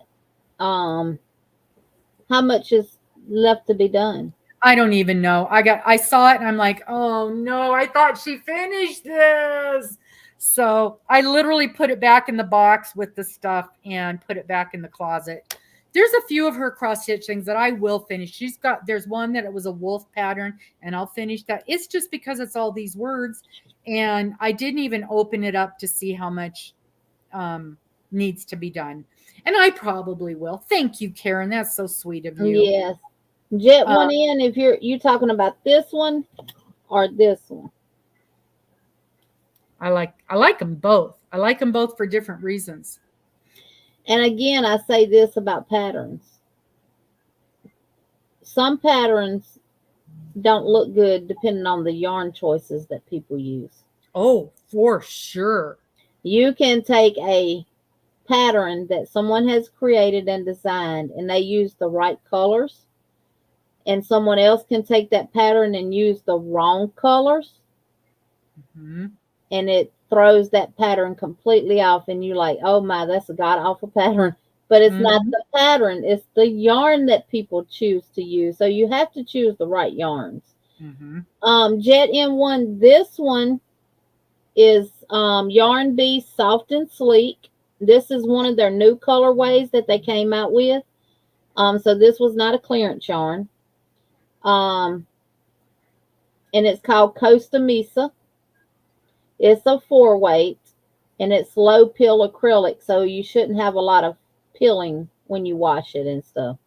And this one is Premier Muir Woods, but they no longer carry this yarn, y'all. This yarn is really, really soft. It's 100% acrylic. It is loosely wound with 3 strands, so it, depending on how you hold your tension, it could split. But it works up really, really nice. And this is in the color Sequoia. Here. That is just gorgeous. And that color is perfect for that hat. And I know exactly what you mean. I looked at a sweater pattern and I'm like, that's the most horrible thing. And then I saw it in a different color and made all the difference.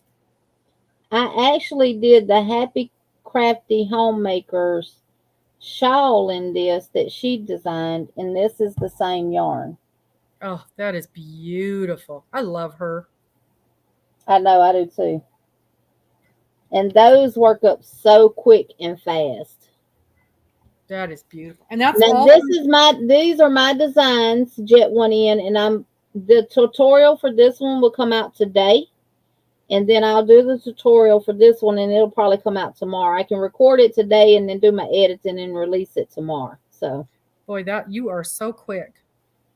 Now I have to do it while my husband's gone. Yeah. So I don't have any interruptions. Right? So while he's on the road, I have to do what I have to do. Yep. Absolutely.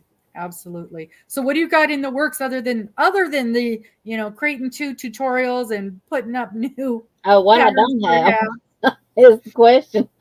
If you look right there where you see the red baskets, you see the red, the green, all of those are whips. That sounds familiar. And that is 2, 4, 6, 7, plus the 2 baskets sitting right here. Those are whips as well. Plus I got 4 mosaics still on the hook. I now call mosaic the dirty word. They are, I'm loving it. So I just learned mosaic 2 weeks ago. We did the Michelle Mosaics and More and I are doing a live teaching for mosaics. So she's teaching me live so I can ask all the questions for somebody that doesn't know what they're doing. This was our little practice thingy, and I'm really pleased with it. I mean, there's still things in here I don't understand why it happened or what I've done, because that's how I roll. But for the most part, I think this turned out pretty darn good for my first one. And then tomorrow we're going to do the same thing, a live teach me how, and we're going to do the little notions bag. We're going to do the mosaic onto the notions bag. And so I'm real excited for that. Now, how are y'all doing that? I have no idea. She does the teaching and I just follow along. And that's kind of the premise of this is so many times somebody does a wonderful YouTube, but I still have a million questions. So we do it live so I can ask the questions. But I believe we're crocheting into the zipper. Seems like I got a tutorial for the same thing, but you don't crochet from the bag down. You crochet the cover and you put it on and then you sew it to the zipper. Oh, now that's interesting too. That might, because I was looking at Let me grab Let me grab one and I'll show you what I'm talking about. And to be honest, seeing your tutorial for that, I didn't watch the tutorial. I saw the information for it, and that's what made me want to learn how to do mosaic, was because of your zigzag bag. Mm-hmm. And then I was talking to Michelle about it, and she's like, "Oh, I can teach you. It's easy." Because of course I was afraid of it. See, this is worked from the bottom. It's worked from the bottom up. So I can see what we're doing here. Okay. So you start from the bottom with a chain, and you work back down your chain. And when you get to your last chain, you don't increase. You just turn and go back into that same space and work one single back all the way down. Okay. And that causes it to come up without increasing and making it too wide for your bag. And you simply measure your chain based on your bag length. Okay. So you're working it without, you don't have the bag in your hand when you're working that? No. These bags, I got to finish sewing this one. This bag is sewed to the zipper. See how that's open? All the rest of this is sewed. Here so I can see what we're looking at here. All this is sewed. Okay. And see, I still got this much of this bag to sew to the zipper part. Then what are you using to sew? Are you using yarn or thread or? I use transparent thread. It takes on to the color. You're just sewing that thing to it. Yeah. And see, you can't even see where I sewed it. No, that looks way easier than crocheting. Yeah, and you just, now this is just all single crochets around. In the same format, and then the bag just slips into it. And you can use any notion bag that you want.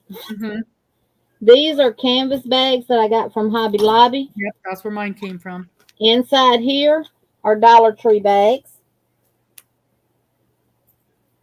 And you know, somebody even suggested you could use a pencil pouch, and then you could just wipe out the inside.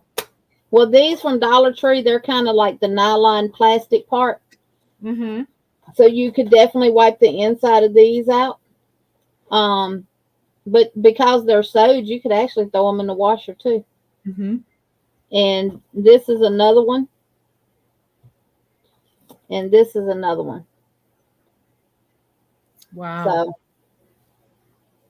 and I just, because this is the actual mosaic pattern here.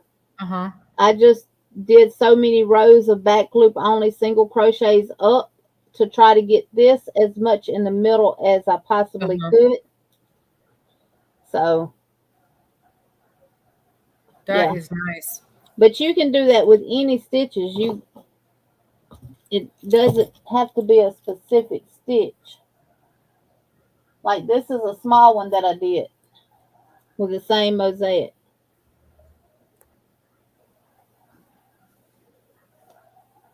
And this one is done in Dollar Tree yarn. Well, all of these are done in Dollar Tree yarn. Every last one of them.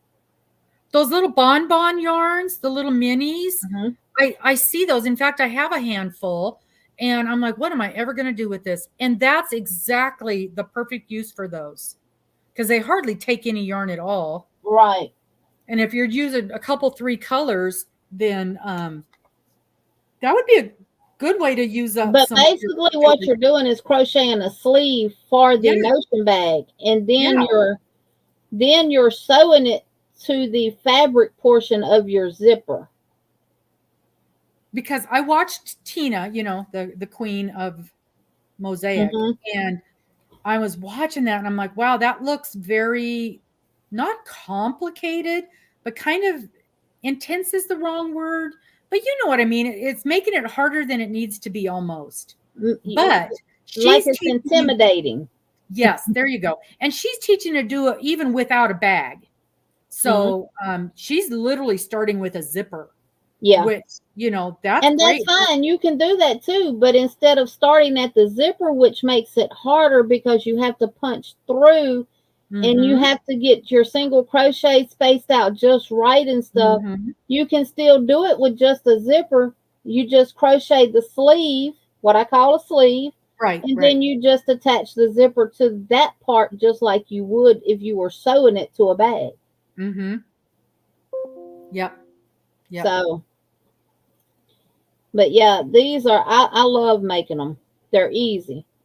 The only thing is you're working mosaic in the round, and this is where it's joined at here on the side.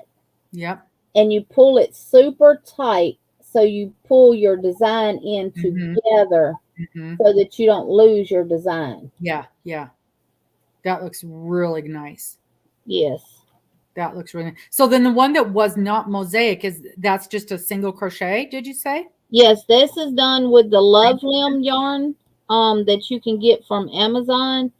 It's 80% cotton and 20% milk fiber. This yarn is super, super stretchy. I mean, got a lot of... Yeah. It would be perfect for baby blankets or wearables or something like that. I definitely wouldn't use it in the kitchen or anything like that. And this is just simply simple crochet rows. And I did so many rows in each color. Now, what was the name of that yarn again? Love Limb. Love Lamb. I don't think I've heard that word. L-O-V. Let me see. I'll get you the exact name. L-U-V-L-I-M. I think. We'll find out. It's L-O-V-L-I-M. And it does come in packs. And you can get 1,200 plus yards. And you can get it in either pastels or rainbow. And this is the pastel colors. Oh, so pretty. And what's that site that you're looking at? Amazon. Oh, it's just on Amazon. Okay. Amazon, yeah. And then this is the rainbow colors, which is what I had. Okay. And I do have a tutorial on my channel on how to do these. Okay. Yeah, I did see your tutorial, and that's what I was saying. Your tutorial is what made me want to learn how to do this in the first place. And then I got sidetracked, and I couldn't remember who. I actually went and bought the little bags because you said you could buy them at the Dollar Tree, but you can buy a better quality one at the Hobby Lobby. I mean, I heard you say those things, and I went and bought some, and then I couldn't remember whose video it was that did it. And so then I got sidetracked, and that was 5 months ago. And I was having that conversation. She's like, well, I'll teach you how. And so you are actually the reason I learned how to do it. You get full credit for that. Well, thank you. Oh, thank you, Karen. Karen just put the link up for the Lovelyn website. Because those really are beautiful, beautiful pouches. And they don't take a ton of yarn. And that's what I'm liking. Because, I can't tell you how many times I end up with half a hank of yarn when I'm done with something. And I've seen some gorgeous, gorgeous, gorgeous blankets where, they just literally, whatever they ended up with, they just go. Or they'll hold the whole like one main color and then whatever they end up with. And it almost gives it a marled effect.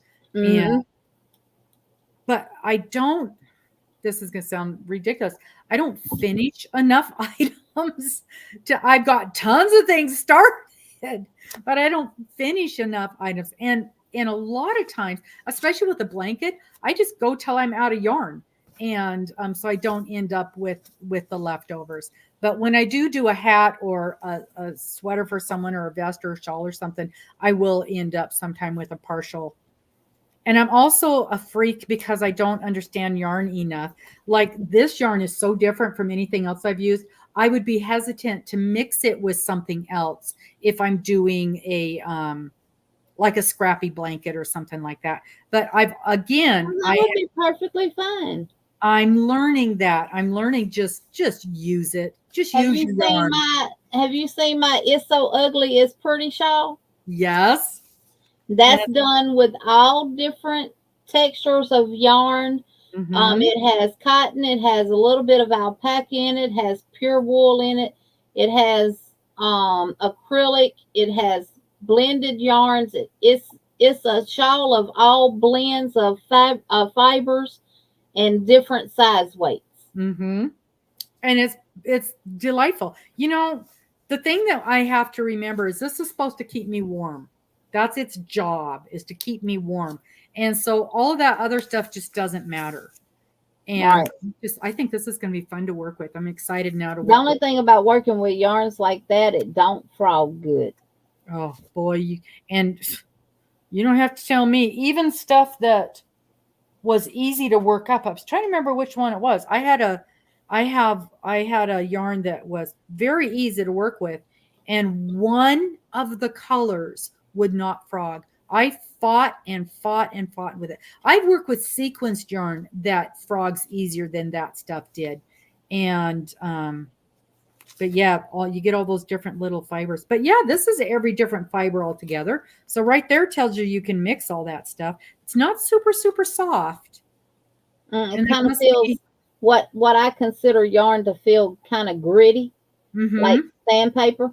Yep, it's. I think that's the wool in it, and it depends. Yeah, It doesn't say what kind of alpaca, and I have learned that different kinds of alpaca have different softnesses. I can't work with alpaca or wool. Not any of the alpacas, because that's something we just recently learned. Is some of the alpacas I can, and others I cannot. I think it's the Uri alpaca that is not as soft, and but I'm lucky so far. I haven't run into anything that I can't work with. Just some that I just don't I like. don't care how much alpaca it has in it. If I touch it, I start Oh, itching from head to toe. that's not good.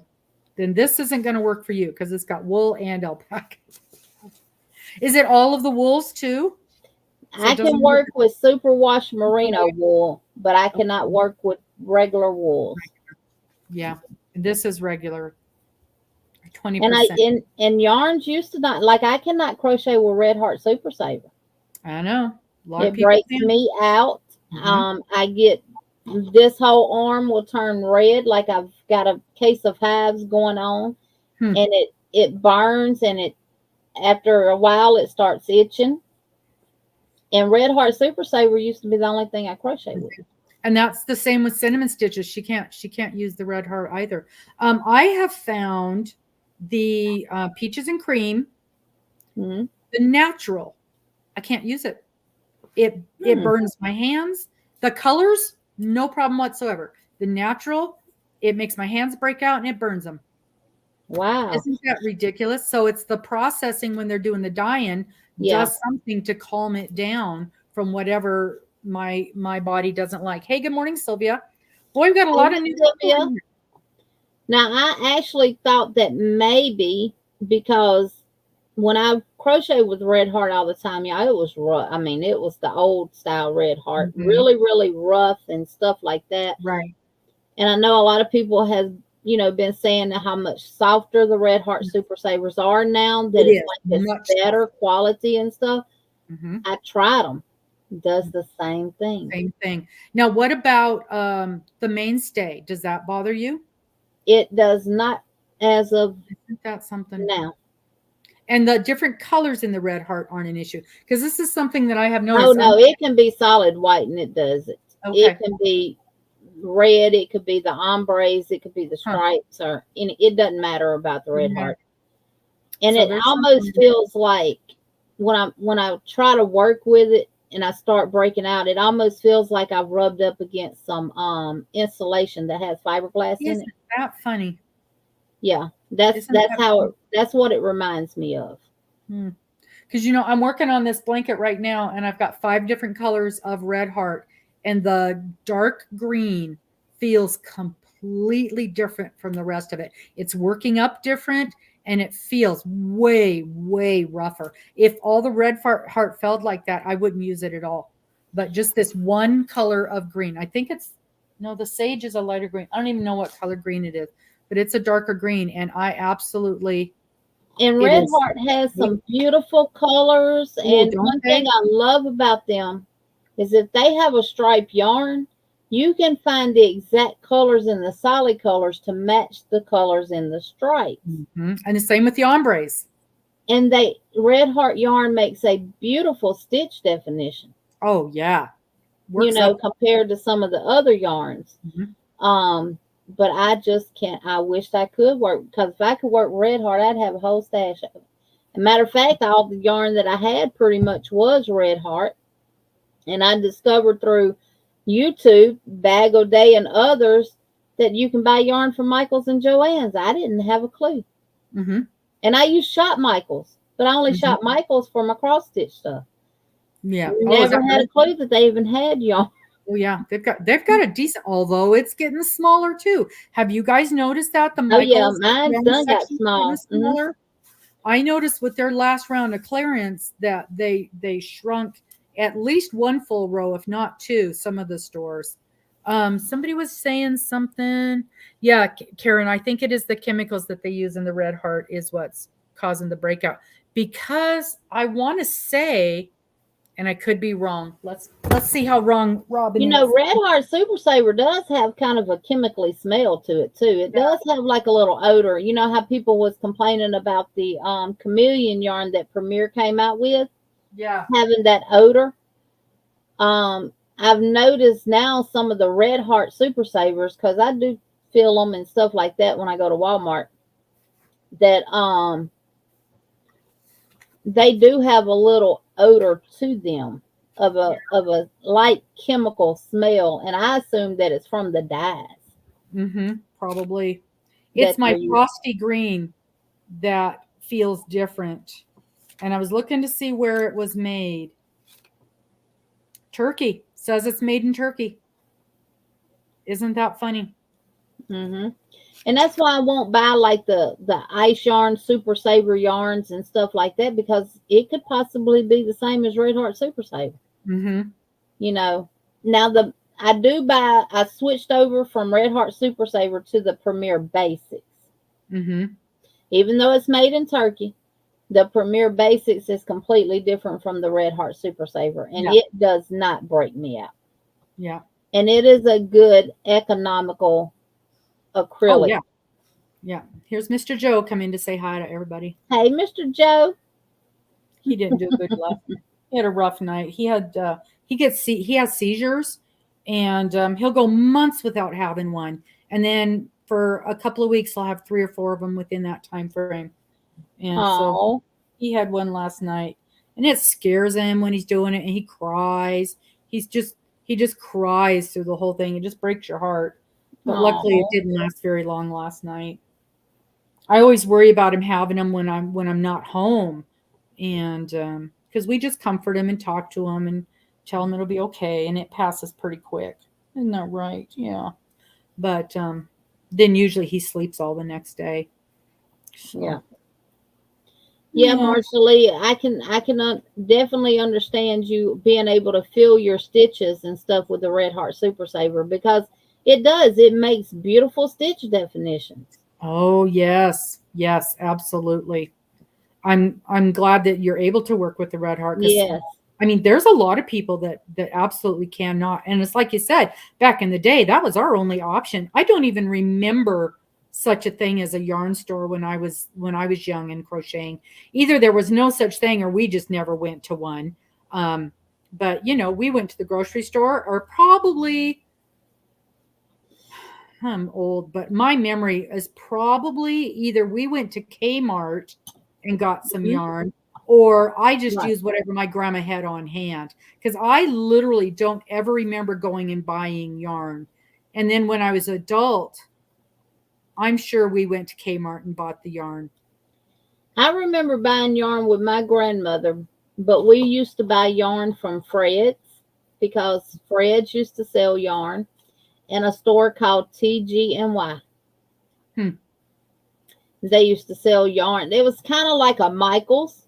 Mm-hmm. They had fabric, all kind of sewing stuff and yarn and a bunch of other craft stuff, but they also had other stuff in there too, like for your house, and kind of like a craft store with a Dollar General inside of it, pretty much. You could get clothes out of there and stuff like that too.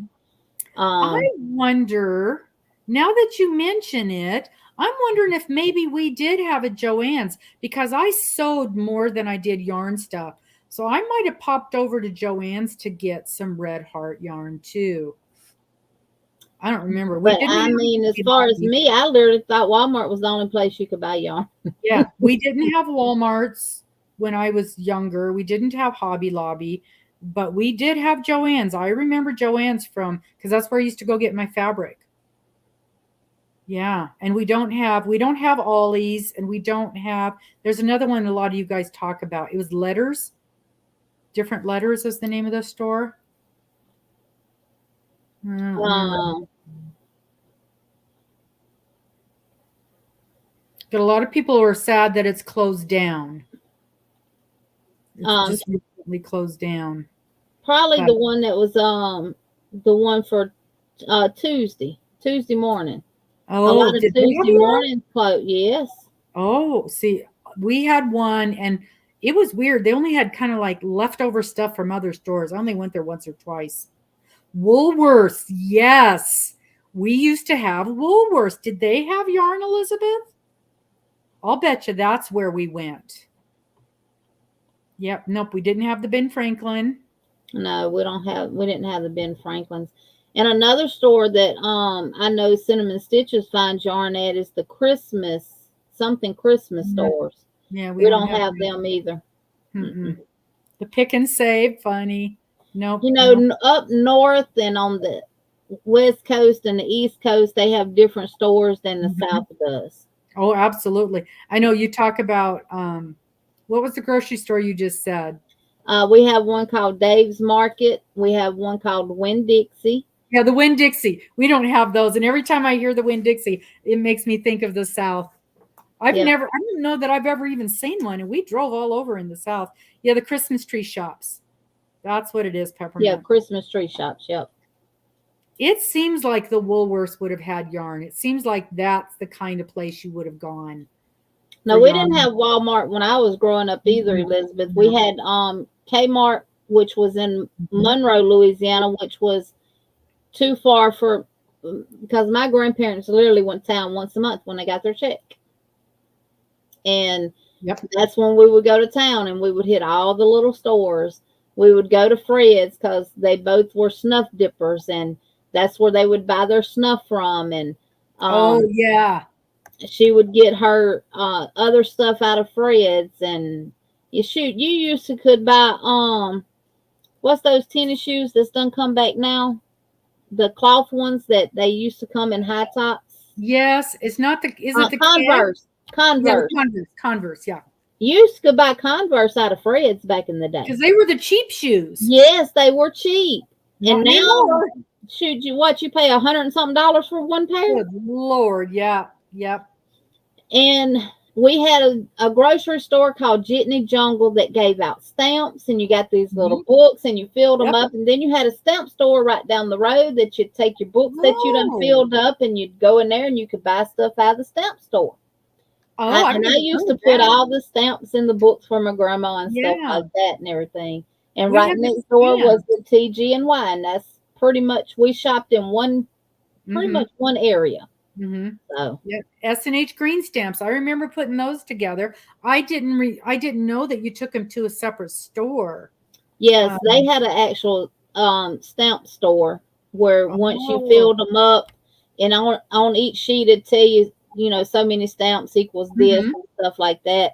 And then you just go in there and pick what you want, as long as you had enough stamps for them. Yeah. Yep. You could get, and it was new items, it wasn't like a secondhand store and you just swap. No, these were new items. Almost like a catalog store, but in person. Right.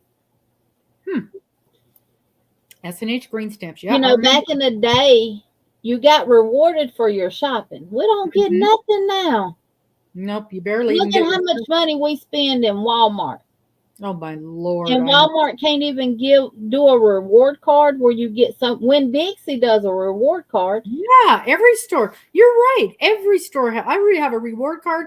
Every gas station, every grocery store, every, the Walgreens and the everything. even our little local Dave's Market store, it's an individual man who owns the store. He you go in and you put your phone number in, and after the 25th purchase, you get 5% off your total purchase.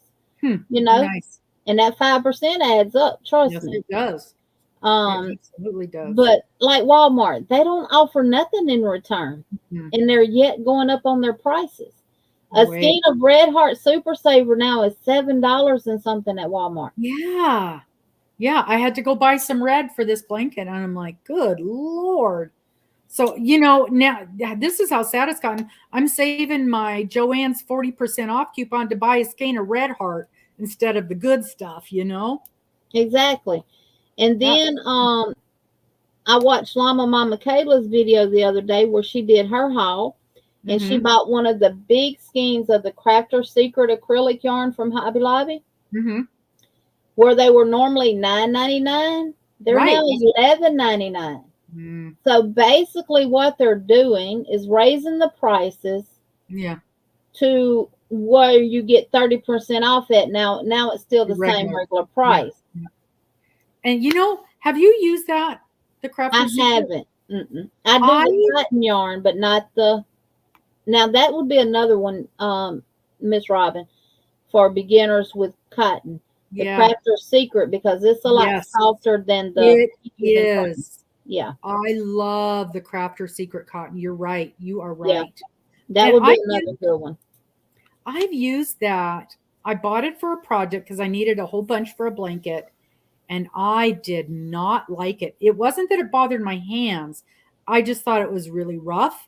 I didn't like the way it worked up. And it seemed to me that even in the same dye lot, the colors didn't match. And that annoys me a lot, because especially when you're buying what I consider not low-end yarn, but there's a difference. Those are in the same category as the Mainstay and the Red Heart and the Crafter Secret. All that stuff is, these are those are your economical, supposed to be your economic acrylics that you can buy. And often you can't buy all that you need at one time because they are $10, $12 a skein. And I'm buying one and finishing it up and then going and buying the next one. And when those colors don't match, it's terrible. And they usually only have 4 or 5 on the shelf anyway.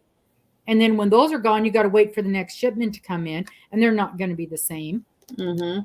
So that is one reason that I do often when I'm making a blanket, I will use Red Heart, because I don't have to worry about the color matching. Right. And that is even if it costs a little bit more than the Mainstay. And I'm sure Mainstay is the same thing. But again, they only have 4, you got red, white, black, a green, probably a yellow. And with Red Heart, you've got a whole rainbow, and you don't have to worry about, although I did learn, I thought it was all Red Heart yarn, and it is not. It's just the Red Heart Super Saver that is no dye lot. Yeah, because I can work with the Red Heart with Love yarn. I can work with the Red Heart. Is it the Red Heart Melange cakes? I can work with that. It is just that Red Heart Super Saver that I cannot work with. Yeah. That's funny. And the Karen cakes that have wool in it, that are 80% acrylic and 20% wool, I cannot work with them. Still, even with that little bit of wool, huh? Nope. No wool for you. No wool for you. So then you have to be careful. So do you ever buy the mystery bags and things? Because a lot of times you don't know if you're getting wool or not.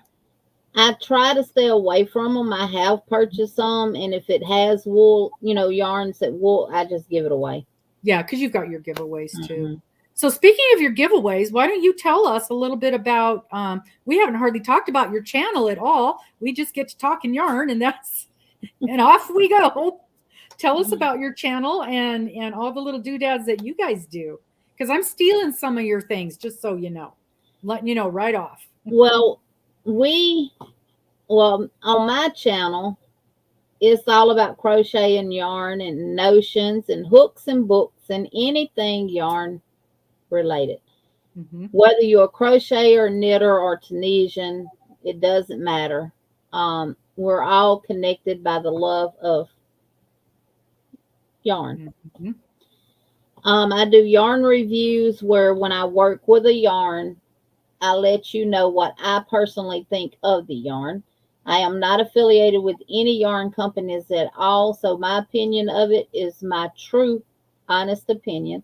Mm-hmm. Even if I was affiliated with a yarn company and I didn't like the yarn, you would know I didn't like it because I wouldn't sugarcoat it for the yarn company. Right.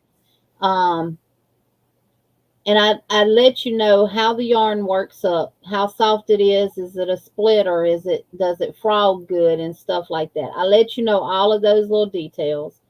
I also do 3 swatches, a knit swatch, a crochet swatch, and a Tunisian swatch, so you can see what that yarn looks like worked up either way. Hey, Morgan, and stuff like that. I also do tutorials.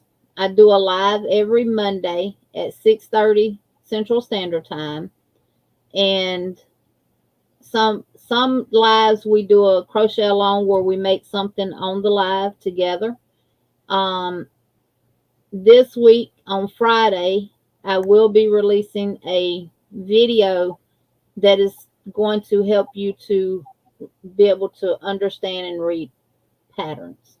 Oh, that'll be wonderful. There are so many people out there that do not read patterns. And of course, I learned to crochet from my grandma when I was 5. So there was no YouTube. You used a pattern or you made a granny square. That was your option. Or you made your own designs, because that's what my grandmother did. She Wow. would sit there and design her own designs and stuff like that and everything. Or you used a pattern. Mm-hmm. And of course, granny squares for days. For days. And it's funny because these people that say, "Oh, I can't read a pattern," I'm like, you should have tried to read those patterns 50 years ago. You want to talk about having problems reading a pattern? Good Lord. And then Bonnie Got Knits and More sent me a pattern that she created and designed and wrote, and I'm going to share that on my community tab. And next Monday, it is for a crochet dish, like Dawn dishwashing liquid. Oh, nice. Cover that's like a rooster. So we're actually going to do that next Monday on the live. I will have That'd be fun. And I'm gonna share it. She said I could share it with whoever. I'm gonna post it to my community tab so people can get it and print it off. And I think to learn a pattern, you need one that you can do and crochet along with. Yes. That way you're reading the pattern and doing it as you go. Mm-hmm. I agree. But my series of pattern teaching is going to be breaking down that pattern and the contents of the pattern. Mm-hmm. Because I think a lot of people get confused with them because everybody don't write the pattern the same way. Right. Yeah, they don't follow the standards. The one thing that I get confused with is the parentheses. Mm-hmm. It'll say, and I'm just making this up, 2 doubles, a single, 2 doubles. And then it'll be in paren, and at the end it'll say 3 times. Now, does that mean at the end I have 3 sets of that, or do I have 4 sets of that? Mm-hmm. That's where I get confused all the time. And I'm going to use some of Premier's patterns because they're free on their website, and I like the way they do them. You have from beginner to intermediate to advanced. Mm-hmm. And I think it's important to show people how beginner patterns are, then the intermediate, and then the advanced patterns, because it's going to take you through the different stages of pattern writing, and what they have classified that pattern as being as a beginner. Mm-hmm. Meaning if you're new to crochet, you should be able to take that pattern and work it. Mm-hmm. And if you're an intermediate, but in between the beginner and intermediate, then you should be able to take an intermediate pattern and make it. Mm-hmm. And if you're an advanced, then you should be able to take the advanced pattern and make it. And what classifies the three differences is the type of stitches that are used in a pattern. Mm-hmm. A beginner is going to have simple stitches like your single crochets, your half doubles, your doubles. You might have a post stitch in a beginner pattern. Your intermediate is going to have different pattern stitches of front post, back post, trebles, shells, V-stitches, and that type of stuff. And then your advanced patterns are going to have all of those jumbled up together. So that's what makes the difference between patterns from a beginner, intermediate, and advanced. And you know, we say all the time, if you can make a chain, you can single crochet, half double, and double. You can do anything with crochet. And that is true. That is true. And I've had to tell myself this. I'll look at these things and I'll go, oh, I can't do that. And I'm like, no, crochet is one stitch at a time, no matter how complicated it is. And I'm doing a crochet along with Spring, the fiber enthusiast. And it's a beautiful crochet shawl. And I'm like, I can't do that. I can't do that. And it's just to show you, this pattern is considered a beginner pattern. This pattern is considered an intermediate because of the stitching. Yeah. This pattern is pretty much double crochets in a granny square. Yeah. And then this one is considered advanced because of the construction of the pattern. You're doing a little measuring maybe, and you're working in the round and then going. This kind of reminds me of the vest that everybody's making. Yeah, I would never consider that an advanced pattern. Yep, it's considered because of the construction of it. Yeah. And the stitches that are used is why it's called an advance. And I think with doing this series, because you first got to understand the components of a pattern. Right.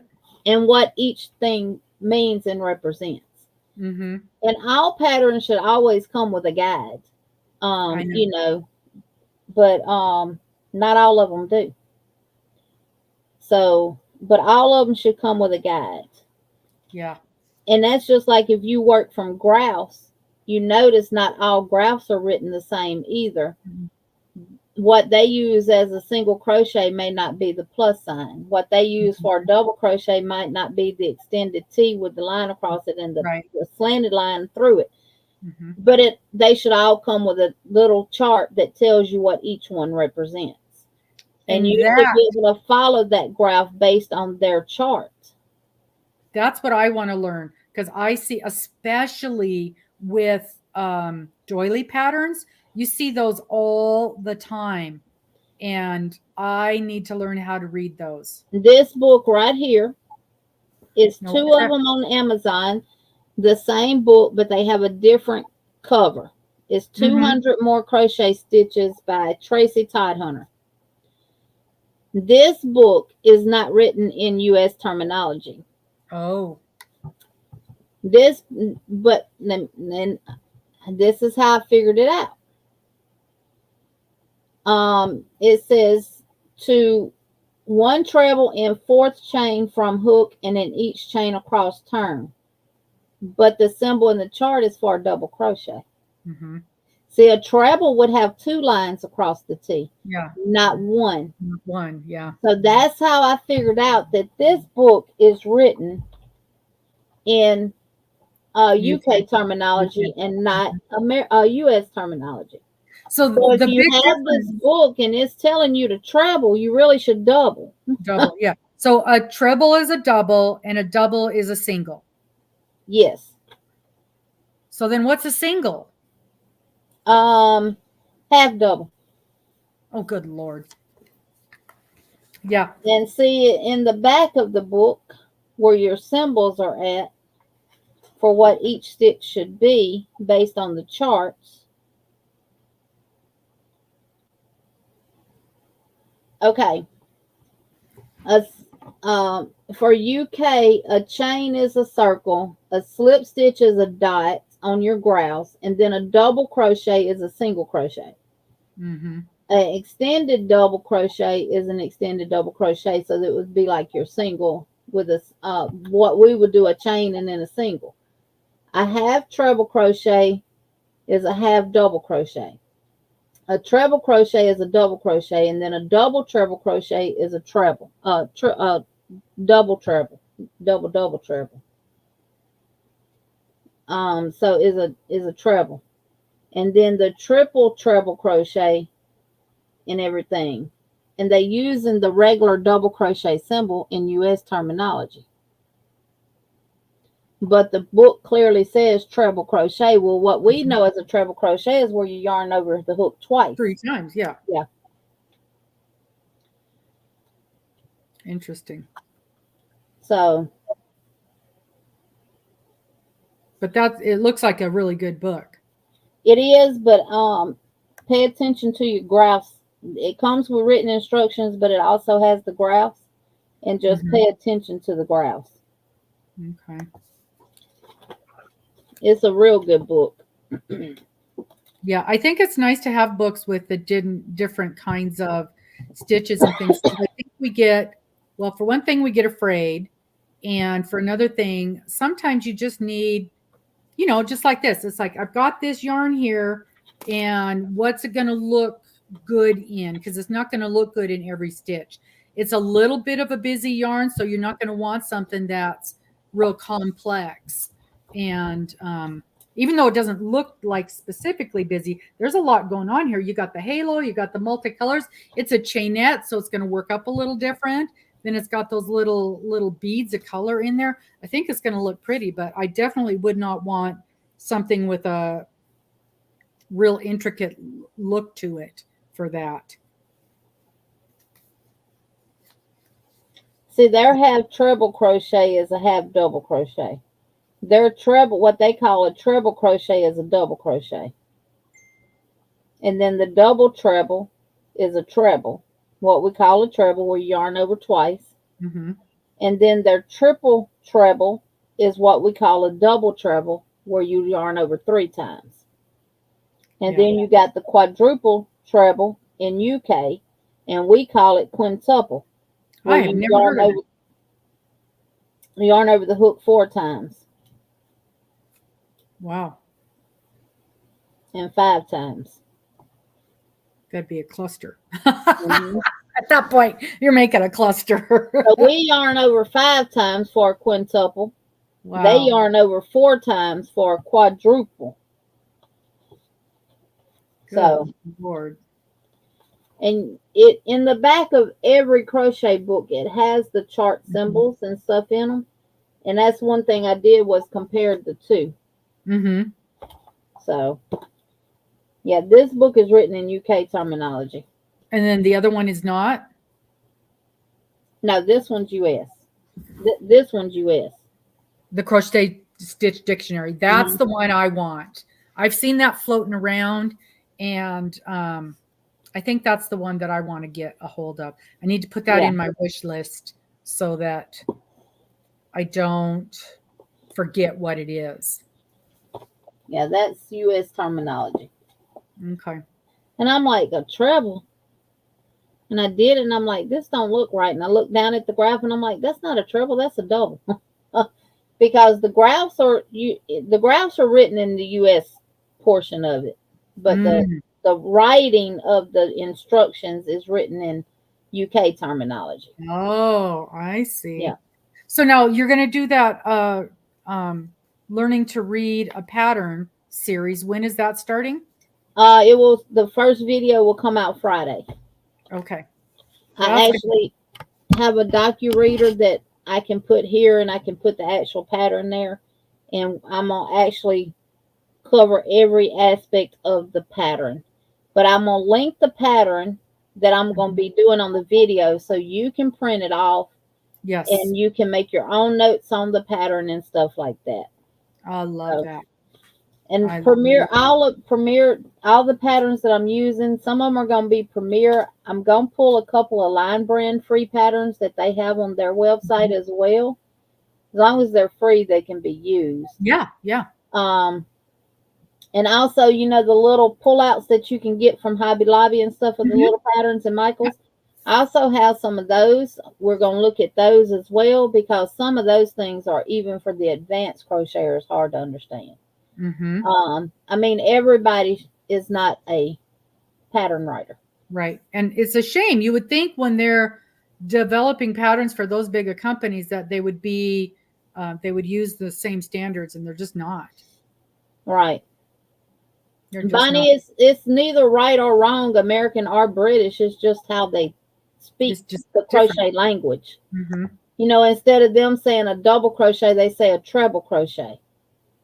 It's not a right or wrong.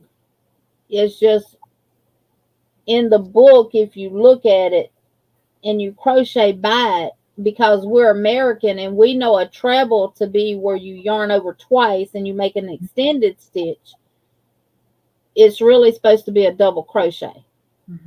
So different terminology. And see, someone like in the British area would know that a treble is actually what we consider a double crochet. And you would just yarn over once, go in, pull up a loop, pull through two, and pull through two. Whereas if we go directly by what this book says, we're going to yarn over twice, insert, pull up a loop, pull through two, wrap, pull through two, wrap, and pull through two, and we're actually going to make a treble crochet. So there is no right or wrong. It just depends on what region that you're in. And I was just going to say, it's not only just, you know, us in UK. I have seen different terminology just from people from the South, people from Texas, people from my part of the country. It's what we learned. It's what we learned growing up. It's what Grandma taught us. It's how she taught us to say these things. And so you'll hear different people calling, you know, like a star stitch. You'll hear it called a star stitch. You'll hear it called other things, and Marguerite stitch and all kind of stuff. Yeah, and so that's why it's so important to have. No, Bonnie. That's why it's so important to have an explanation of the stitches, an explanation of the breakdown, just so that you know, so that everybody knows what we're talking about. Right. You know, it's just like soda and pop. It's the same thing. It's just different terminology. Right. See, a British double crochet is our single crochet. So, and if you're looking at a book that says to double crochet, but it's written in UK terminology, you're going to do an actual double crochet where you should have did a single crochet. So, yeah. And it's not going, the stitch pattern is not going to come out right. Right. And Karen is saying that even different publishers use different standards of writing patterns. And I do know that. I remember a few weeks ago that she was telling us, oh my gosh, I just had a blank. And you just said her name too. And I just completely blanked out on her. Miss Glenda? Yes, thank you. Miss Glenda has been a pattern writer for decades.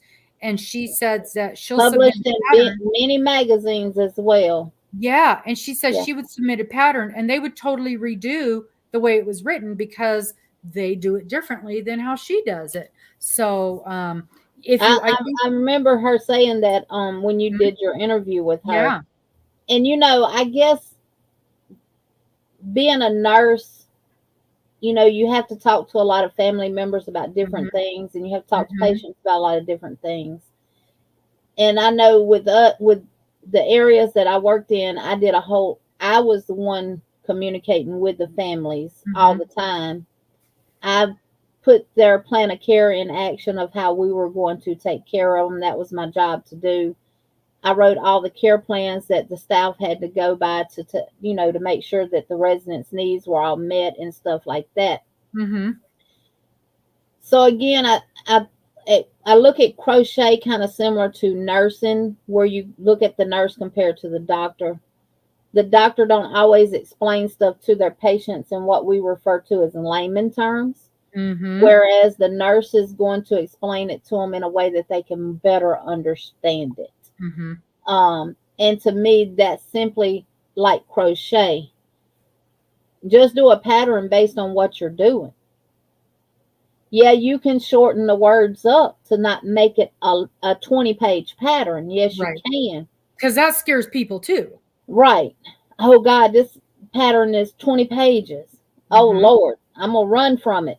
You know, just you choose the right short words to use when you're writing the pattern, but just write it for what you're actually doing. Mm-hmm. If you do 8 single crochets in a magic circle, make a magic circle and indicate how you do a magic circle. Mm-hmm. And then you put 8 single crochets into the magic circle. Yeah. Insert your hook into the center of the ring, pull up a loop, wrap, and pull through 2. Repeat that 8 times. Yeah. I'm like Miss Glenda. She writes her patterns the way she crochets. And Mm-hmm. she puts it in layman terms, what I Right. refer to as layman terms. She has some wonderful patterns. Oh, yeah. And you can understand every aspect of that pattern. Every bit. Yes. I taught myself how to crochet from a pattern by making doilies. Mm-hmm. And this was an old doily book where the pattern was not written nowhere near. Now, I give credit where credit is due. Pattern writers have came a long way Oh, yes. compared to what they used to be for like back in the day. Mm-hmm. Because that crap was hard to understand. It was horrible. You pick up some of these vintage patterns and you just go, and I remember patterns looking like that. This is a big comment, but I want to put it on here. She says that the reason they have the terminology the way they do is UK goes by how many loops are on your hook, not by how many times you're pulling it through. And that, when you think of it like that, that makes sense.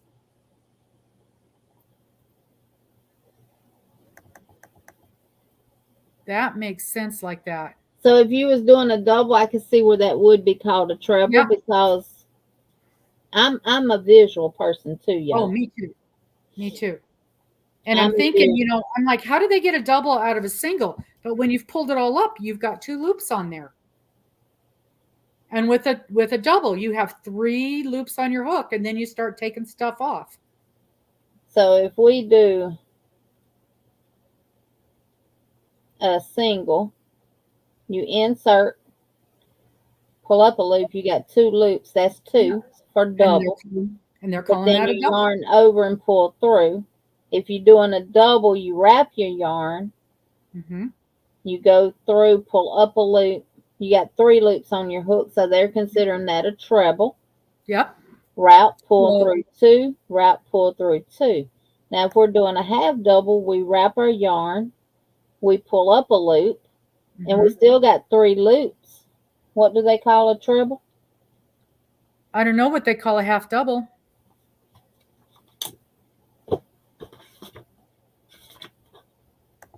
U.S. terminology, how many double loops you pull through. They call it a half treble. Hmm. So it's called a half treble because you got 3 loops on the hook, and you're going to yarn over and pull through all 3. And So then now Karen is saying in U.S. terminology, it's how many double loops you pull through. So with a single, you're pulling through 1 double loop. right. With a half double, you're only pulling through 1 time. One time. With a double, you're pulling through 2. A treble, you're pulling through 3. A double treble, you're pulling through 4. And then you got the 5 where you pull through 5. Interesting. Very interesting. Mm-hmm. Well, it's nice to see that breakdown though, that explanation. It makes it, not only does it make sense, right, but it makes it easier to convert it. Right. Because you know what you're talking about. I like that. Thank you so much for that information. That was, thank you, Nana Michelle. Again, our fiber community can help with anything. And I mean anything. I'll tell you guys, I have this pattern, and it's right here. Oh, don't think I forgot about you, Karen. I have this pattern, and I bought it years ago, and it's a knit pattern. And I cannot believe the lady in the store sold me this, knowing I was a beginning, very, very beginning knitter. And this is the most complex thing I have ever run onto. And there's terms in here I've never heard of. And I was talking to Karen about this, and she's like, "Oh, yeah, I know how to do that. That's easy. We can do that." And I'm like, you're going to be doing a tutorial with me with this pattern, because I mean, I've got no clue what they're even talking about. And not only is the terminology I've never heard of, then they throw one of these charts in there and processes I've never heard of. And I'm just like, are you kidding me? And that's why I've never touched this thing. So, but this community, they're like, no problem. We'll break it down for you step by step. It'll be fine. You can do it. And, you know, when you're sitting by yourself, or you're sitting with your grandma or your auntie who doesn't know much more about this stuff than you do, then that learning just stops. And because of our community, there is nothing, and I mean nothing, that you guys cannot figure out. And we help each other all the time. And Right. that is one of the downfalls of being a guest on my show, is I will contact you and say, okay, you're really good at this. What am I doing wrong? Oh, I don't mind. I've always, now my mom always said I wouldn't be able to teach anyone how to crochet because I crochet so fast. And for the most part, when I was first started out doing tutorials, my speed was not as slow as it should have been, you Mm-hmm. know. But in doing more of them, I have in my mind, okay, Jeannie, you got to slow down. You got to go slow enough that they can see you doing the stitches and stuff like that. So Yeah, that's what I do.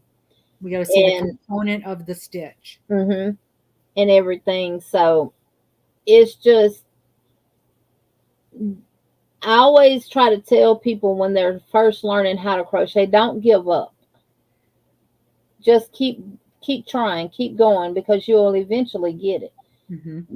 If you don't have hand and eye coordination, you can give it up. Mm-hmm.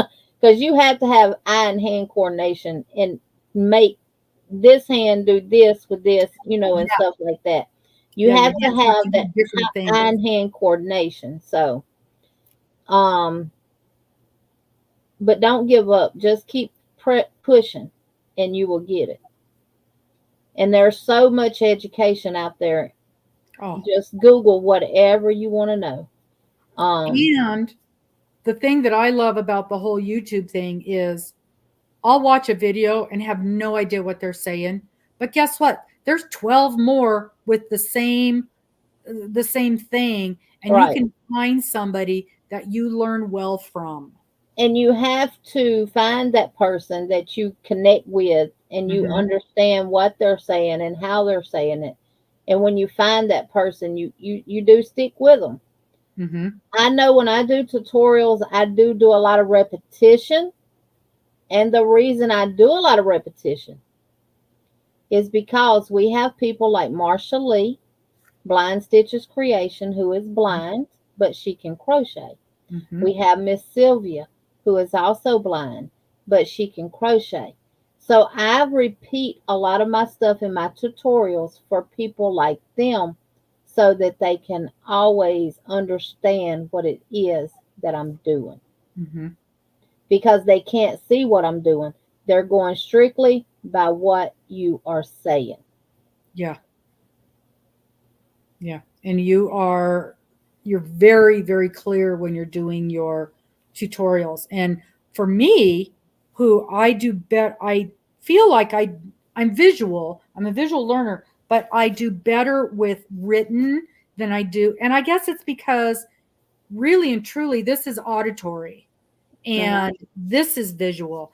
And I'm good if I can follow, if I have a pattern and I can follow what you're saying, it makes it better. But when I'm following, and this is something I'm recently learning, I always thought, oh, I've got a YouTube video. They're going to show me exactly what to do. But they don't always show you exactly what they're doing. They tell you what they're doing. And I'm not an auditory learner. So I struggle with YouTube. I like to be able to see a specific stitch. But even when I'm following a YouTube video, I have to write the pattern out and then go back and follow the pattern that I've written out. Because I am not auditory. I'm not an auditory learner. And that connection just clicked with me a few days ago. I'm like, why am I struggling so hard with this? She's saying it very clearly. Well, somebody told me that I could, on a video, they have a transcript at the bottom. I started following that transcript while I'm listening to them. I'm catching on no problem. So the closed captions. You hit the CC and it puts the words across the screen for you. Yeah, but and you can also slow the video down. Oh, I do that all the time. All the time. So many. I'm watching you guys on half speed so much. But even not even just the closed caption. At the very bottom of in the description, there'll be, it says transcript. And you click on that. And like where our comments are, it'll bring up a transcript, word by word, and it's all based on time. It's a timestamp. So I can click on that time and go back and see what she's doing while I'm reading the transcript. It is a game changer for me. Yes. And so I think those of us who are used to reading patterns, I think that might be helpful when you're following a YouTube video. And they don't all have the transcripts, but I'm seeing a lot of them do. And that has just been a game changer for me. Now, the way my grandmother taught me to do a granny square, I did a tutorial on it. And there's one other person that I know of on YouTube that does them exactly like I do, and that's Bag O'Day. Yes. I do not turn my granny squares from side to side. I do not join with a slip stitch and then slip stitch over to the next thing. You simply wrap your yarn around your hook, connect, pull through, wrap, pull through two, wrap, pull through two. If you do 2 to 3, if you do 3 chains in between each corner, you do a double crochet to join. If you do 2 chains in each corner, then you do a half double crochet to join. And you just keep going around, and it makes the squares almost perfectly square. You don't even have to block them. Nope. And it's so funny that you mentioned that, because I'm doing a granny square cocoon right now because I was teaching Miss Morgan, and I thought that'd be a good thing to teach her with. And that video for the granny square just popped up that day, and I'm like, well, I don't need a video for a granny square, but I'm gonna see what she has to say. And I'm like, oh, that's really cool. I'd never seen that before. And that is now how I'm doing my granny square. However, again, because I'm a visual learner, and I wished I'd have had, I can't tell you how many times I had to tear that out, because at the corner, I wasn't putting that extra chain in it. And finally, Cheryl told me, Cheryl Wells said, put a stitch marker in there to remind you. And as soon as I put that stitch marker in there, because I'm visual, I never missed it again. It doesn't, there's nothing written down. But as soon as I do that stitch marker, I'm like, oh, don't forget your chain. And I've never had a problem with it ever since then. Yep. But if you don't put that chain in there, you got a mess. That is how I learned to do. My grandmother taught me how to do a granny square. We never chained 3 in the corners. We always did 2, and we never did a chain in between our 3 double crochet stitches either. It is amazing how nice it looks. I had no idea that a granny square could look that different from one little thing. Oh yeah, turning it from side to side to me makes it wonky. Yeah. And then if you slip stitch over to your next space and work from there, it throws it off, and then you see your little slip stitches, especially if you're working in different color yarn that changes colors. Okay, this one was done in black. Now I'm in hot pink, and that hot pink is going to be on top of that black. You're going to notice it, y'all. Yep, absolutely. And I know that's the traditional way of doing granny squares. Mhm. And some people slip stitch, chain 3, and turn and go back into that same corner space and keep going. But you get a right and a wrong side of a granny square. Mhm. And Mhm. with just continuing around the square, you just have a right side and a wrong side. And you Mhm. don't get confused on which side you need to put together. Right. Right. Because it's clear as to what you're doing. Mhm. Do you? Thank you, Deanna. It's gone from my head, and it was something. Oh, it was because of something you just said.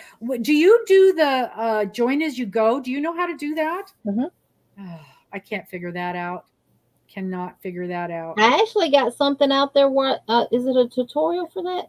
Did I do a Aisha and Susan, help me out. Is it something on my channel? Let me just look. It might have been on the live that we did that on, and I showed them how to join them as you Okay. go on the live. Okay. But I mean, I can do a couple of squares and put them together, do a tutorial and put them together. And that would be really nice because I have a feeling that I could figure it out. Because I've been watching. Who have I been watching? It's one of the real big people, Moogly. I've been watching Moogly, and I watch her and I watch her, and again, I think I need a pattern. I think I need a picture so I can see what she's doing. Mm-hmm. And You so know, it's some not people, and I'm not. You like I said, you have to find that one person Mhm. that you can relate to, that you can Yeah. understand, that you can learn from, because Yeah. you can't learn from everyone because of their teaching style and teaching methods. Mm-hmm. Um, and not everybody is a teacher. Right. Right. You know, I know there are some people probably watch my tutorials and like, what in the crap is this lady doing? You know, but we all have our own way of teaching, Mm-hmm. and you just have to find the right one that you can connect with and Mm-hmm. learn from. Yep. Believe it or not, a lot of people say they have a hard time watching Bagel Days tutorials, that they can't understand her and they can't follow her because she's too Right. fast and she's not explaining stuff, really good and stuff like that. I personally don't have a problem following her. Yeah, I don't either. But now Miss Morgan, who I said, okay, this is what we're going to do, and I gave her that video of Bag a Day, and I said, go to Crystal and watch this. She couldn't do it. She couldn't Right. connect. She had to find somebody completely different. And I'm like, no problem with that. That's the way crochet works. And I do Bag a Day when I want to find a new stitch. I'll just look through her stuff and go, okay, there's a stitch. Let's see what do we got going on there. Or if I want to do an easy hat or something like that. But Mm-hmm. but yeah, and everybody is different, everybody learns different, and everybody teaches different. So you just, like I said, you just got to find what works. Just like when I did the tutorial for the hat using the Bren stitch, I Mm-hmm. explained, where I let you know where I got the stitch from, that it was created and designed by Brenda the Newbie Crocheter, that she has a tutorial on her channel for the stitch working in back and forth rows, Mm-hmm.